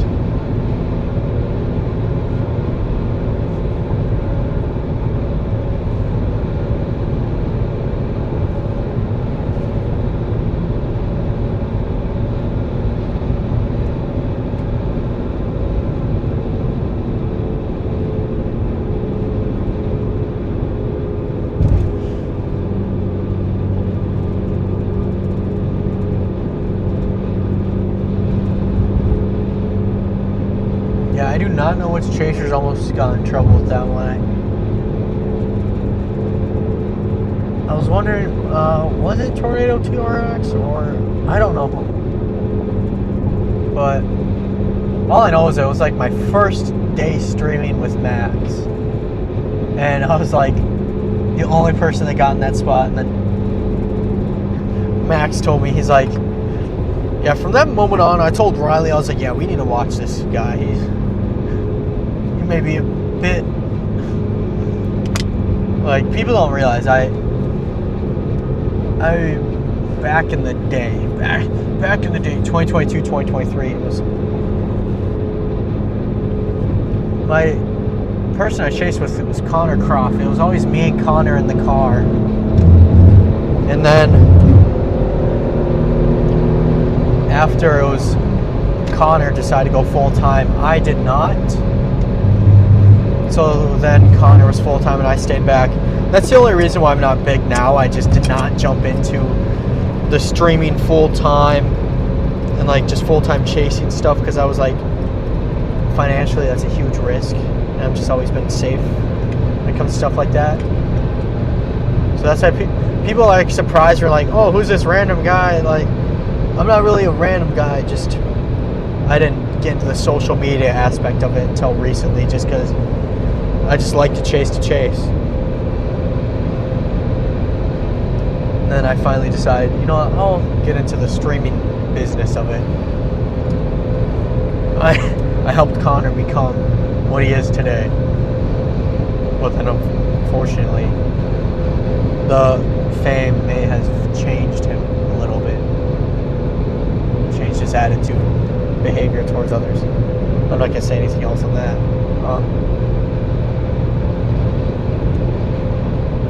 But yeah, people will see a lot more of me. Then they'll realize I'm not just some random guy. Person who really is good chasing right off the bat is Will, Tornado TRX. Will just like, oh, he's the second he turned 18. I've never seen somebody adapt to chasing that fast. It's usually for the first few years you're like a bit bad at it, no matter who you are. But Will, he was really good. So that's impressive to see. But then again, it's 2026, so who knows? Maybe people just follow others online. I don't know. I swear, it's just people post their forecasts everywhere. You don't even need to like. If I really didn't need to, I feel like I could just like go on to Twitter and be like, oh, these people are posting target locations. I don't need to forecast myself. It's the thing that's changed a lot about chasing. I remember I used to actually like need to know forecast, but now people just see their favorite streamer and they just start following them.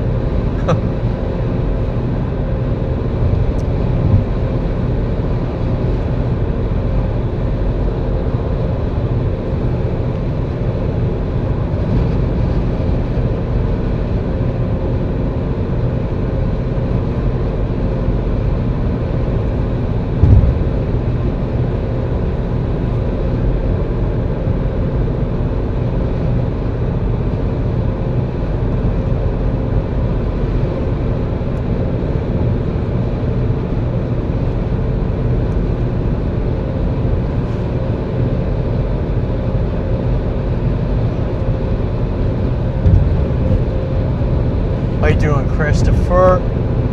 If you're just joining, Chase today is kind of already chopped because I did not want to go to western South Dakota and then drive to the Minnesota, Wisconsin, Iowa tri-state area overnight. And it seems like all that Canada stuff in North Dakota looks so messy, so made the right decision. I'd rather blue sky bust in western Minnesota than, you know, chase a storm that does nothing in western North Dakota. It's like, now I already know nothing's going to happen. Up there, they're just going to chase those storms. Nothing's going to happen. Then they're going to be like, great, now I have to drive all night or do some crazy annoying stuff and get to the target.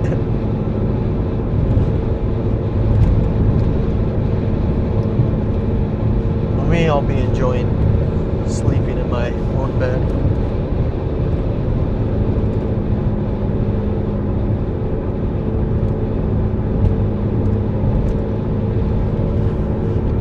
Yeah, the only time I have like, I don't know, I've never like actually like freaked out during something.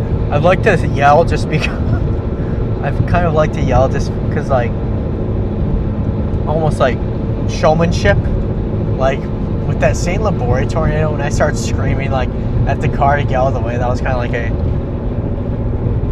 of just like half true.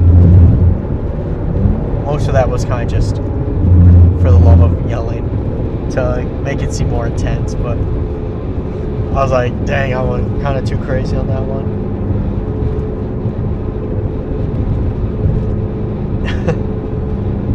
Not gonna yell like that last time, because people think I'm actually like in a spot where I'm gonna die or something when I'm not. Goodbye, semi.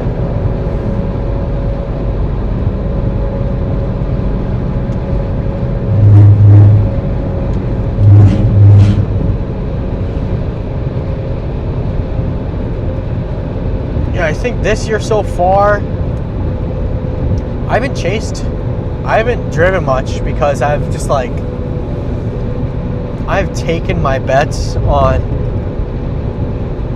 more often than not, I like to weigh everything out and chase something that I think has a real tornado potential. A lot of these chasers are just like, for most things, they're like, I'm going to show up just in case something happens, blah, blah, blah. But like, for money purposes and like ergonomic reasons on like just keeping things more efficient, I don't like to do that, because if I did that, like, then I'd be out for 2 months straight. I'd probably burn myself out. Like, I think I've only driven 16,000 miles this chase season of like chasing miles, which started in late or March, April, May. So I've only done about 16,000 miles.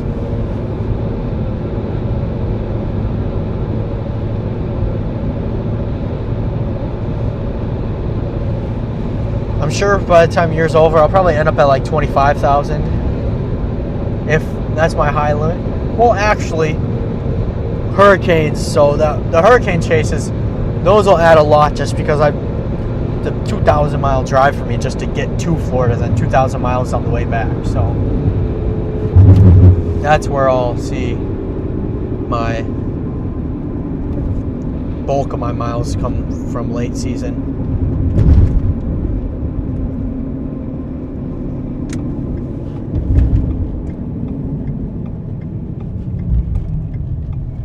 Good old 212. I've driven on this road probably 100 times.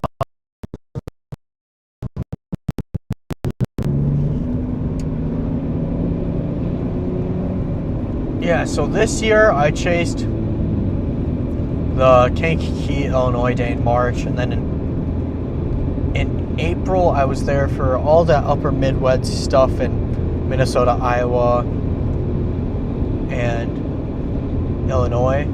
That, like, I think was at like the 13th. So there's 4 chases in that, and then 5 chases down in Oklahoma for the end of April. The April 27th through May 1st sequence, those 5 days in Oklahoma. And then that huge moderate risk on April 31st or May 1st, the one that had PDS watches that busted. I did not like that setup from the very beginning.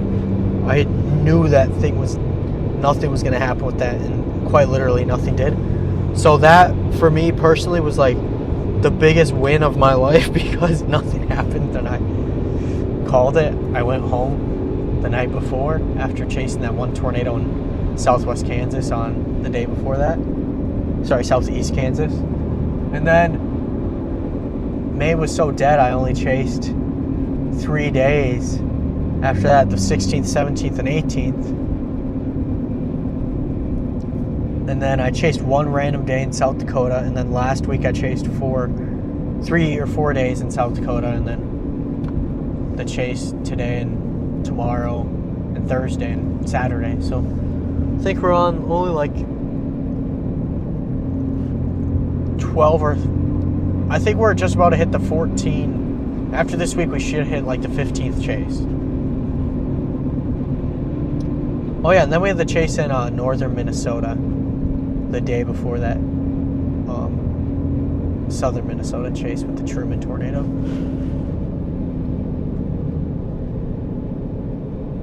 Storm chasing song. So also I live in Minnesota. For storm chasing songs, unfortunately, I have never listened to any music while driving. The only time there's music playing driving is if like somebody else is driving them in their car and like the radio's on or whatever they listen to. But I personally do not listen to music. I don't know why. I just like driving in silence. So if I'm driving to Florida for a hurricane, there will not be a single song that plays the entire time. When I go to like work, I don't play music. I just don't play music. I don't know why. I don't listen to music just because I don't know. I just like the silence, the road.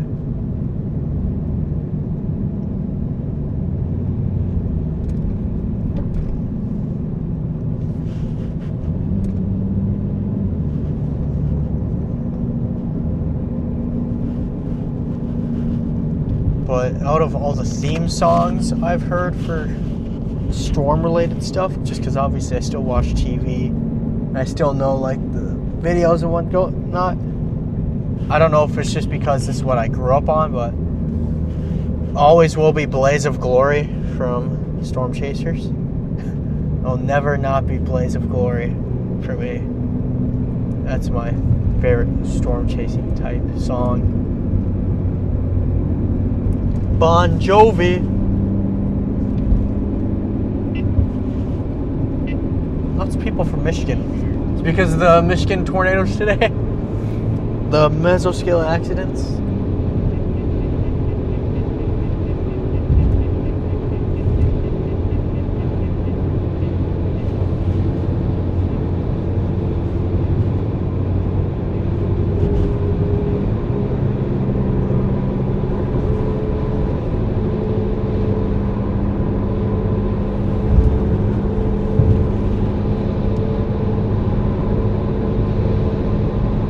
I'm so glad to not end up going to Western North Dakota because absolutely nothing is happening out there. Well, not nothing, but the storms are like, those are not producing tornadoes. Glad we're going to be in good position for tomorrow.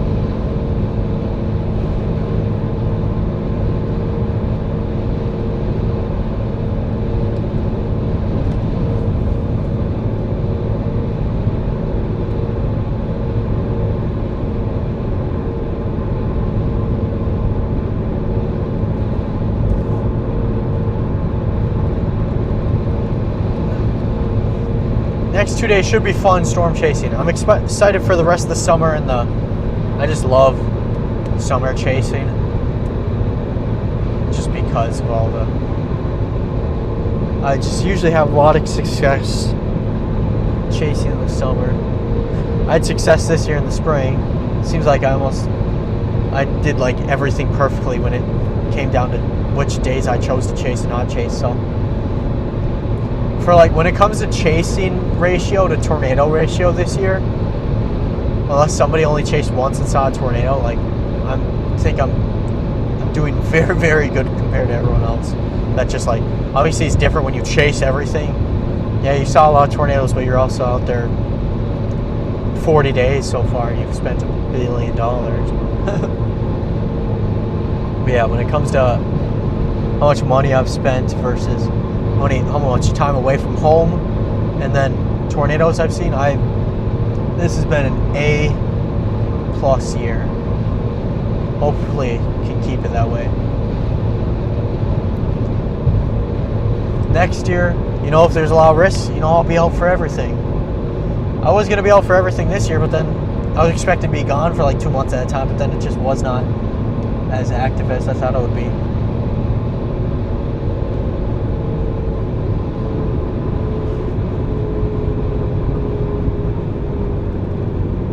don't know if we're going to be in this car or not next year.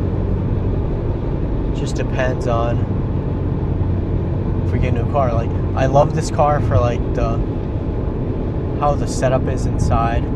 My entire full-size mattress in back. I also love the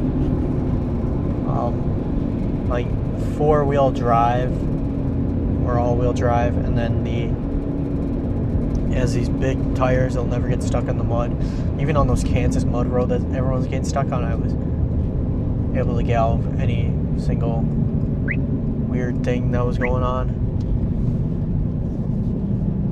that other people weren't able to get through. So police pulled nobody over. Just sitting there.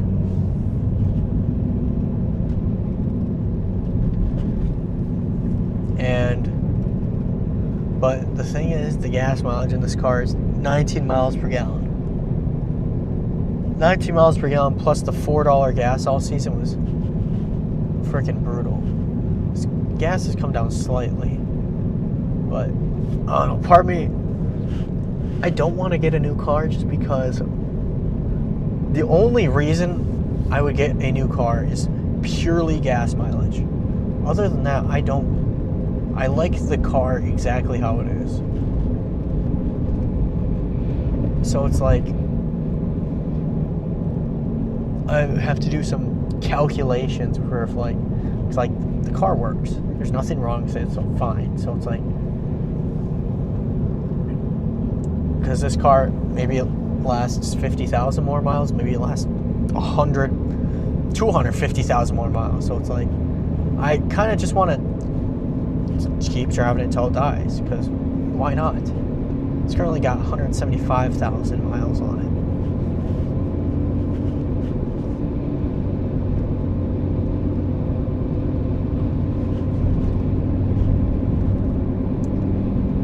But yeah, part of me just says, just keep the car, and then if it dies, we'll get a new car. Thing is, so technically this is my fiance's car, and she's been driving my car. This car is a 2011 Ford Escape. Base, bare bones, there's no features, nothing. It's big on the inside. But she's been using my car the whole time. She got this car for like a few $1,000s.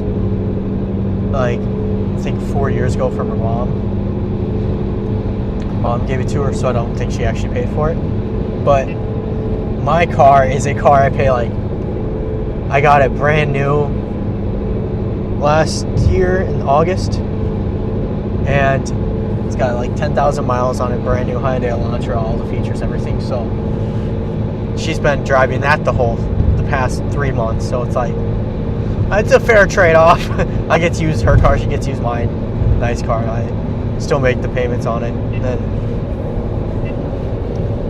she was thinking about maybe just like taking over the loan for that car, because full-time chasing wasn't like anything in the future. It just happened out of nowhere.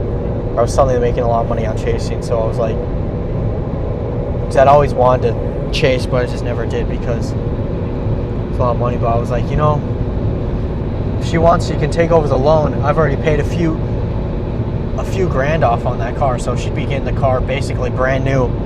She's put a lot of the miles on it, and she gets a heavy discount, and then I'll just take her car.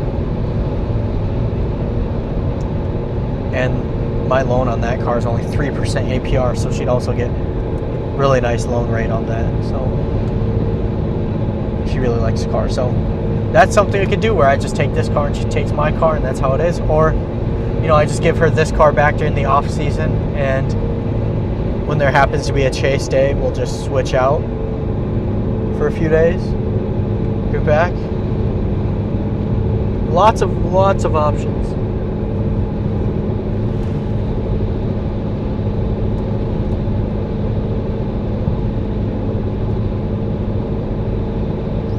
Yeah, my Elantra hybrid usually gets about 50 miles per gallon. If it's a good day or the wind's in favor, I could get like 60.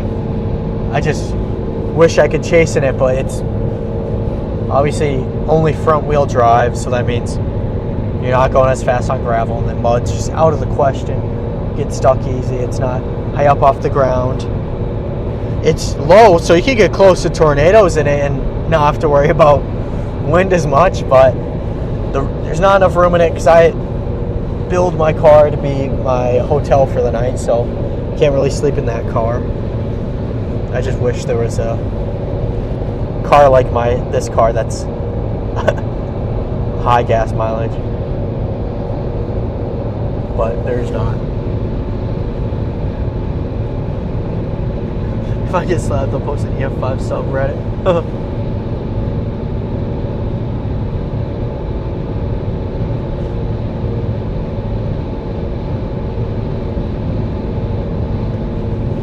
Yeah, I first met her when I was in 2nd grade. We moved next to each other. Then we were close friends at school. Then we started dating, and now we're almost 25 years old and we're getting married next year. So yeah, great life story. I've known her longer than any of my friends, and so it's just like very rare, deep embedded connection. Growing up next to each other and all that. Quite literally like the movie style Married the Girl Next Door. She only lived to me next door for a few years and she moved to just the next town over, which is only like 10 minutes away, but at one time she was the girl next door. Once upon a time. Yeah, so next year on April 25th, there's probably going to be a major tornado outbreak somewhere, since that's the day I get married. And we definitely cannot skip, we can't skip that day to chase, so, or the day before, because that's a rehearsal. So the 24th and 25th, expect an insane tornado sequence. It's gonna be crazy.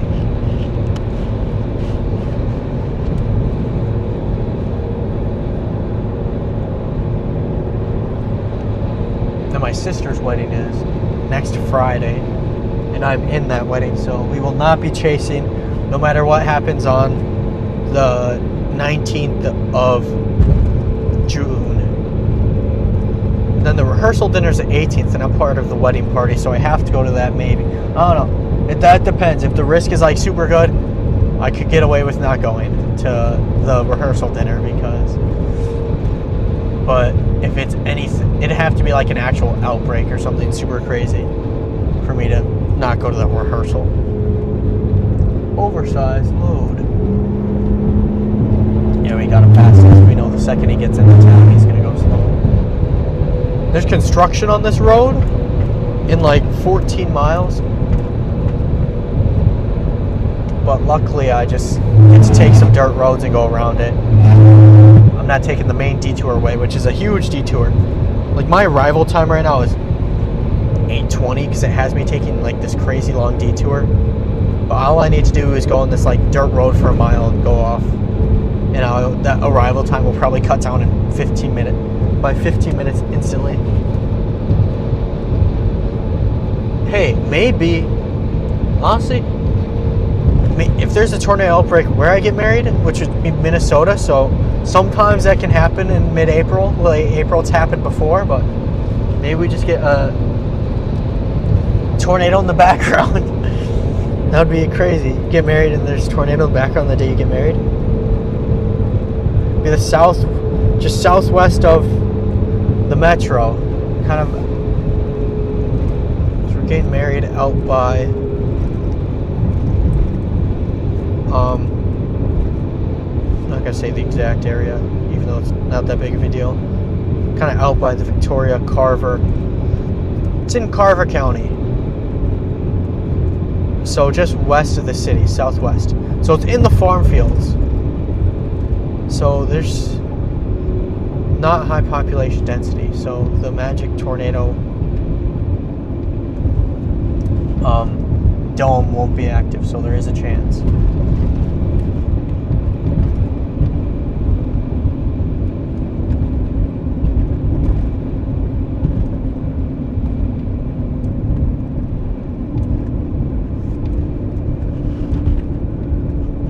Thursday's biggest tornado potential along the warm front that stretches in a southwest to northeast orientation in eastern Iowa, and then in north to south, or sorry, direct east to west orientation in southern Wisconsin.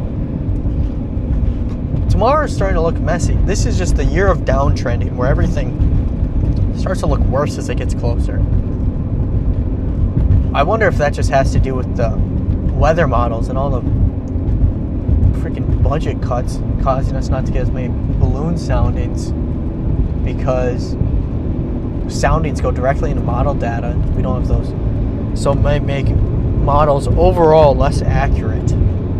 So I wonder if that could be the reason why everything downtrends day up, because we don't have proper, I guess, observations. Dollar General.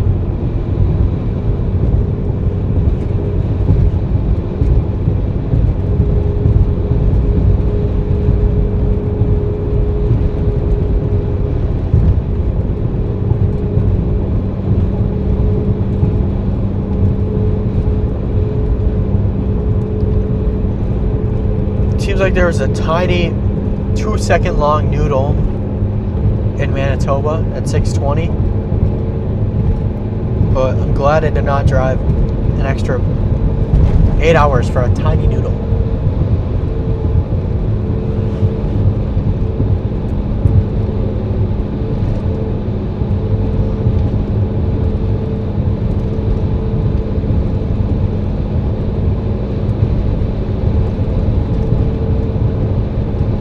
Yeah, there was Bella was gonna be with me for the Gary, South Dakota tornado chase, but then she decided to study for her nursing license exam instead. So she personally missed out on tornado of a lifetime.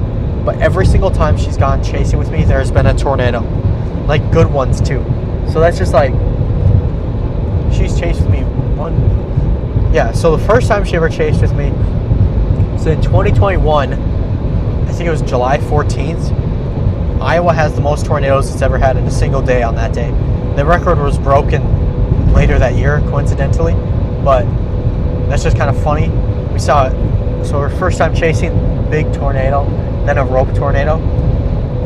Second time she chased was a few weeks later in, I think it was late August. 3 really good tornadoes that day in Iowa. Only a few chasers were on it. I was one of them. And then she didn't chase. Then she chased a random day next summer, 2022. And that was like a very.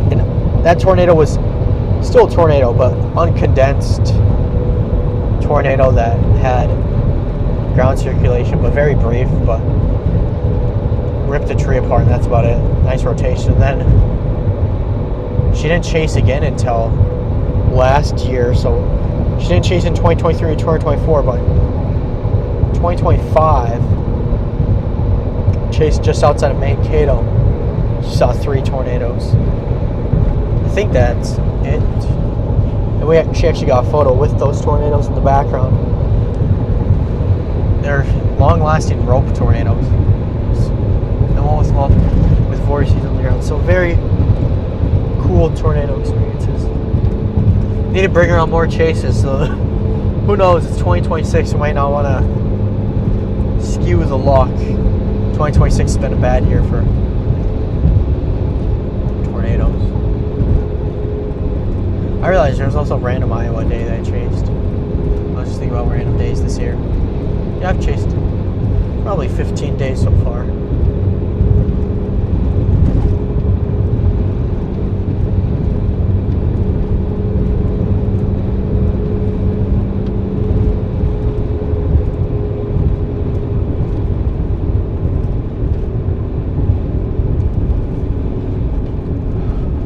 Buffalo Lake.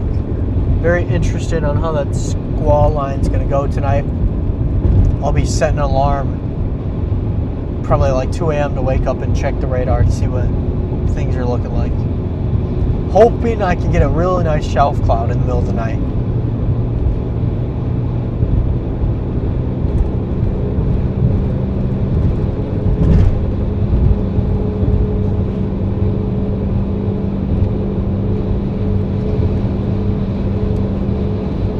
Did my Sleeper Nebraska target go off? And there's a tornado warning here. It just expired as I was speaking. Okay.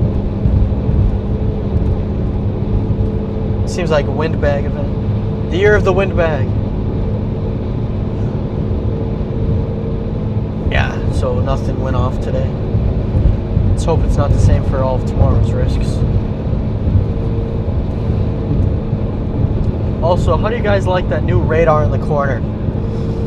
I have it set to a mode only while nothing's going on. That just like zooms in, zooms out. As you can see, it's just been changing zoom. Now, I can, once storms form, I'll change it to a set zoom so it's not zooming in and out all the time. Or would you guys rather have it be like changing like that periodically so then you can see different areas? Or just have it zoomed kind of closer just so you can see which storm I am on, specifically in the same spot the whole time. It's kind of input I would like to get so I can know what people like the most.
if I'll start the stream a little earlier tomorrow. Get ahead of things. Heard when you start streams earlier, you get more people.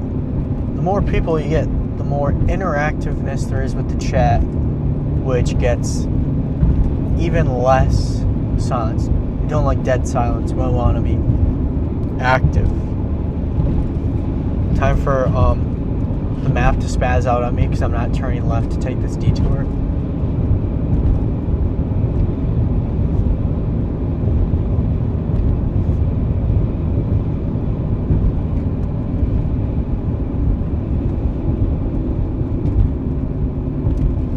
See this road closed sign? I say no thank you. I do not accept.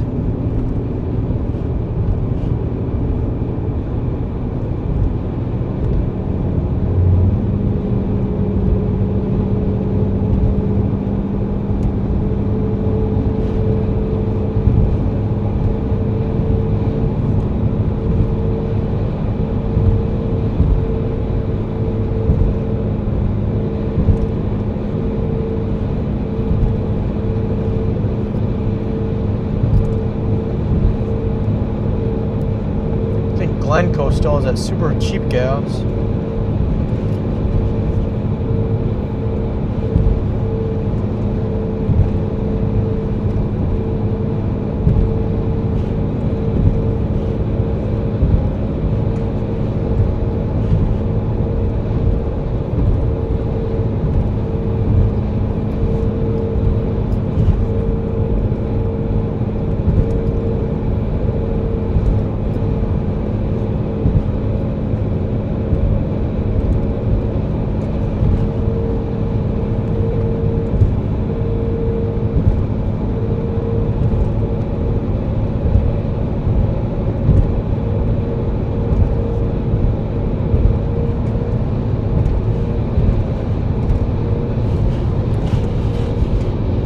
So the map says the road's closed right now, but we're gonna take a gravel road that cuts the time down by a billion.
So here's the road that the map didn't want you to go to. I think it's more so for like, this is a big commuter road. They don't want semis on these back dirt roads. Just because semis will destroy them. That detour is like an extra,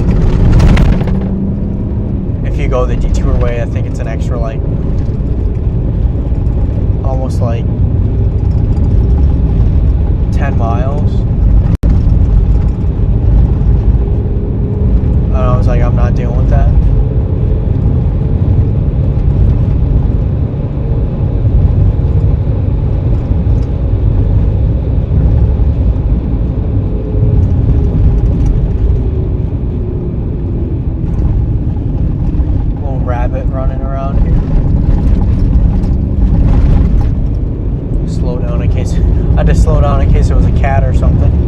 cat or a dog.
Big semi went off the road right there, and it basically put a giant hole in the dirt. Oh my gosh, it's like getting dusty in here. I can feel it in my lungs. Either that's a bad air filter or dust somehow gets in through the back. Dust gets in under the car somehow and into the AC system.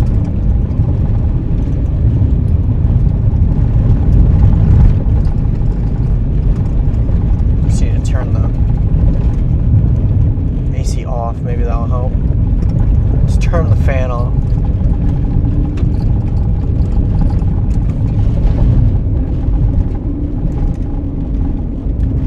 Yeah, that's a huge benefit just because my cousin's in South Dakota, where our family is super, my mom's side of the family, we're just all super close. So like I have driven out there like multiple times every single year my whole life. So it's like I'm used to South Dakota, Minnesota, the southern half of Minnesota. I'm just really familiar with all of southern Minnesota, south of Minneapolis, I'm really familiar with. I'm now familiar with from Minneapolis to Duluth, basically. And then Watertown, Brookings, all the way to the Missouri River, I'm super familiar with. I don't even need directions for a lot of the time.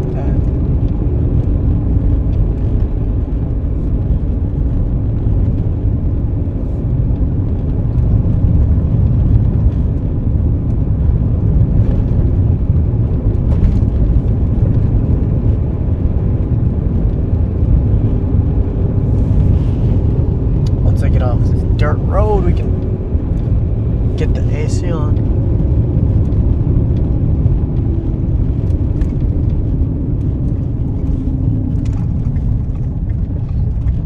I gotta check that filter.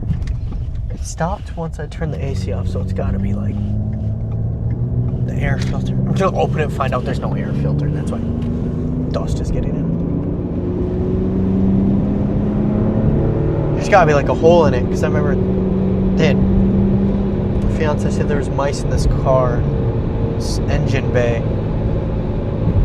when she bought it, because it was a salvage title that was rebuilt by a family friend that her mom knew. So it was sitting in a lot for a while. So if there's a hole in the air filter, it could probably making all this smell crazy.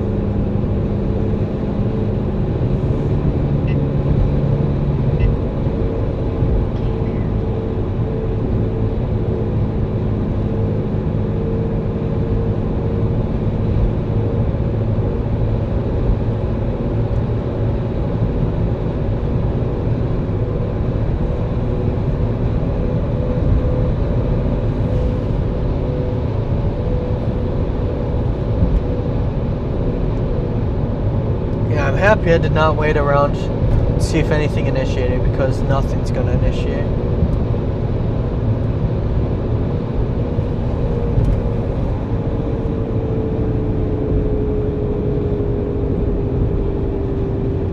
feel bad for these people that like don't know about like the quick, easy detour to get around this. Now they have to take a freaking long detour.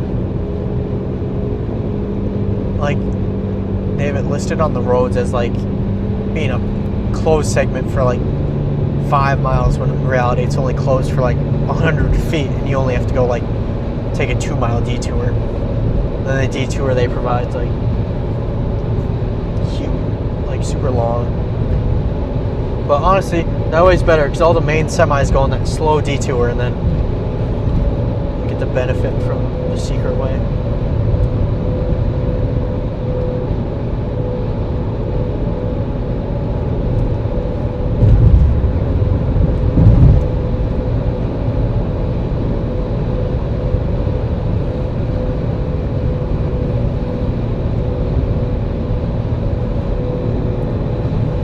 So yeah, let's just hope. Honestly, I hope there's a hole in the air filter, because that is the only way I've been able to find dust getting in here. I don't know how else dust is getting in.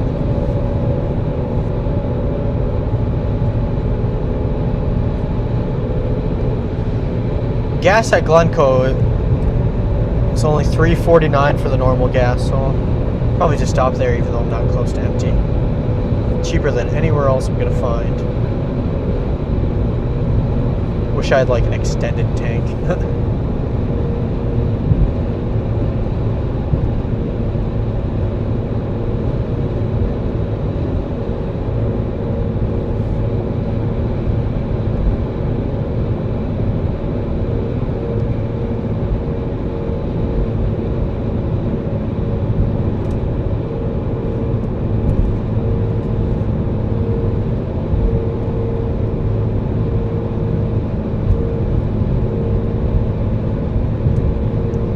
I'll probably end the stream once I stop at that gas station, which is in about 10, might be less than 10 minutes.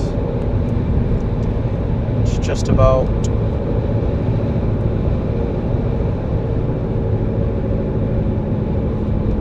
seven minutes away, so stream will end at 7:30.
Still in the 90s in western Minnesota at 7:30 p.m. That is crazy.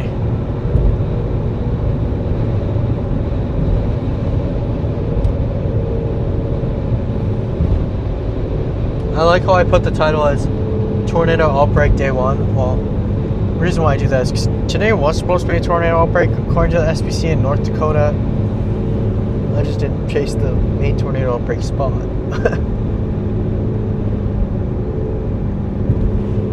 Tomorrow and the next day quite certainly have the possibility to be.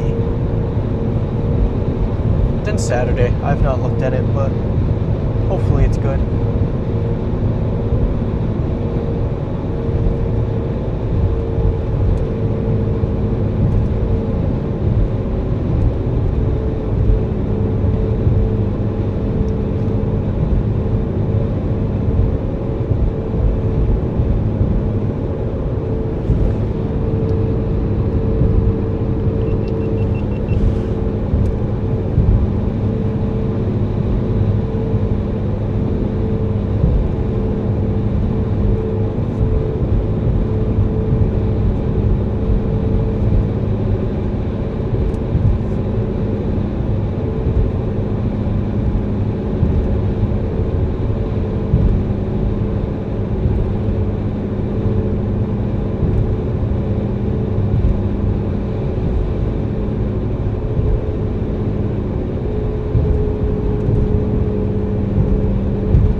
interesting. Elevated tornado threat tomorrow is listed for southwest Iowa on the AI models, which were good earlier this year, but then the second half of this year, they kind of sucked. So I'm not taking it with a grain of salt.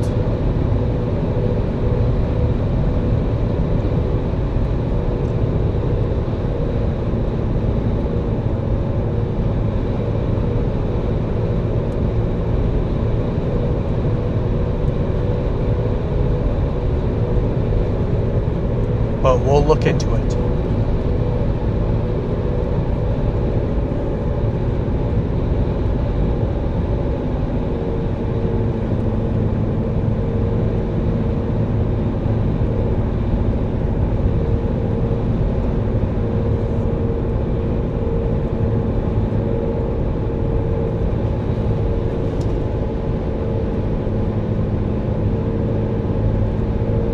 Honestly, there was probably no good place today to be. It's like it just like the whole thing just kind of nuked itself last second. Like days ago, this was looking like, oh my gosh, insane risk. Now it's just like it's turned into. Hopefully that's not a sign of what's going to happen in a few days, but or tomorrow and the next day. But at least we have a squall to look forward to. So. There's at least something cool we get to look at.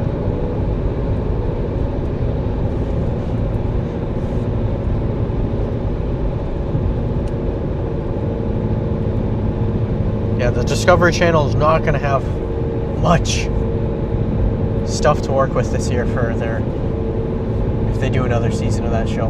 I hope they do them, because luckily of the one thing that happened that barely anybody saw, I was one of the barely anybody's that saw it. And I had the Kankakee thing, so, you know, I could be getting a spot on Discovery. That'd be pretty amazing. That'd be totally amazing.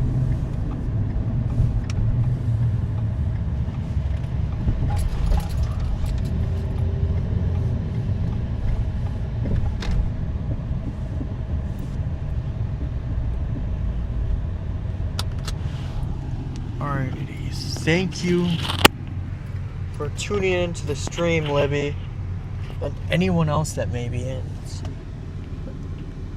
Yeah, Michigan. Yeah, nobody was. That was just a mesoscale accident, is what we like to call it. But thank you, everybody, for tuning in. This will be the end of the stream since I happen to be out of the car.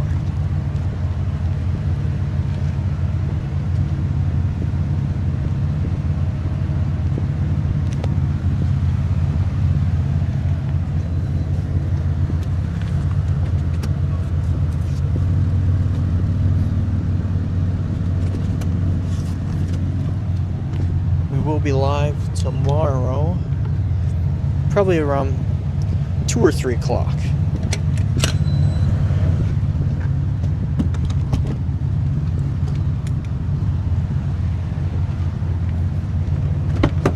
So everybody have a good night.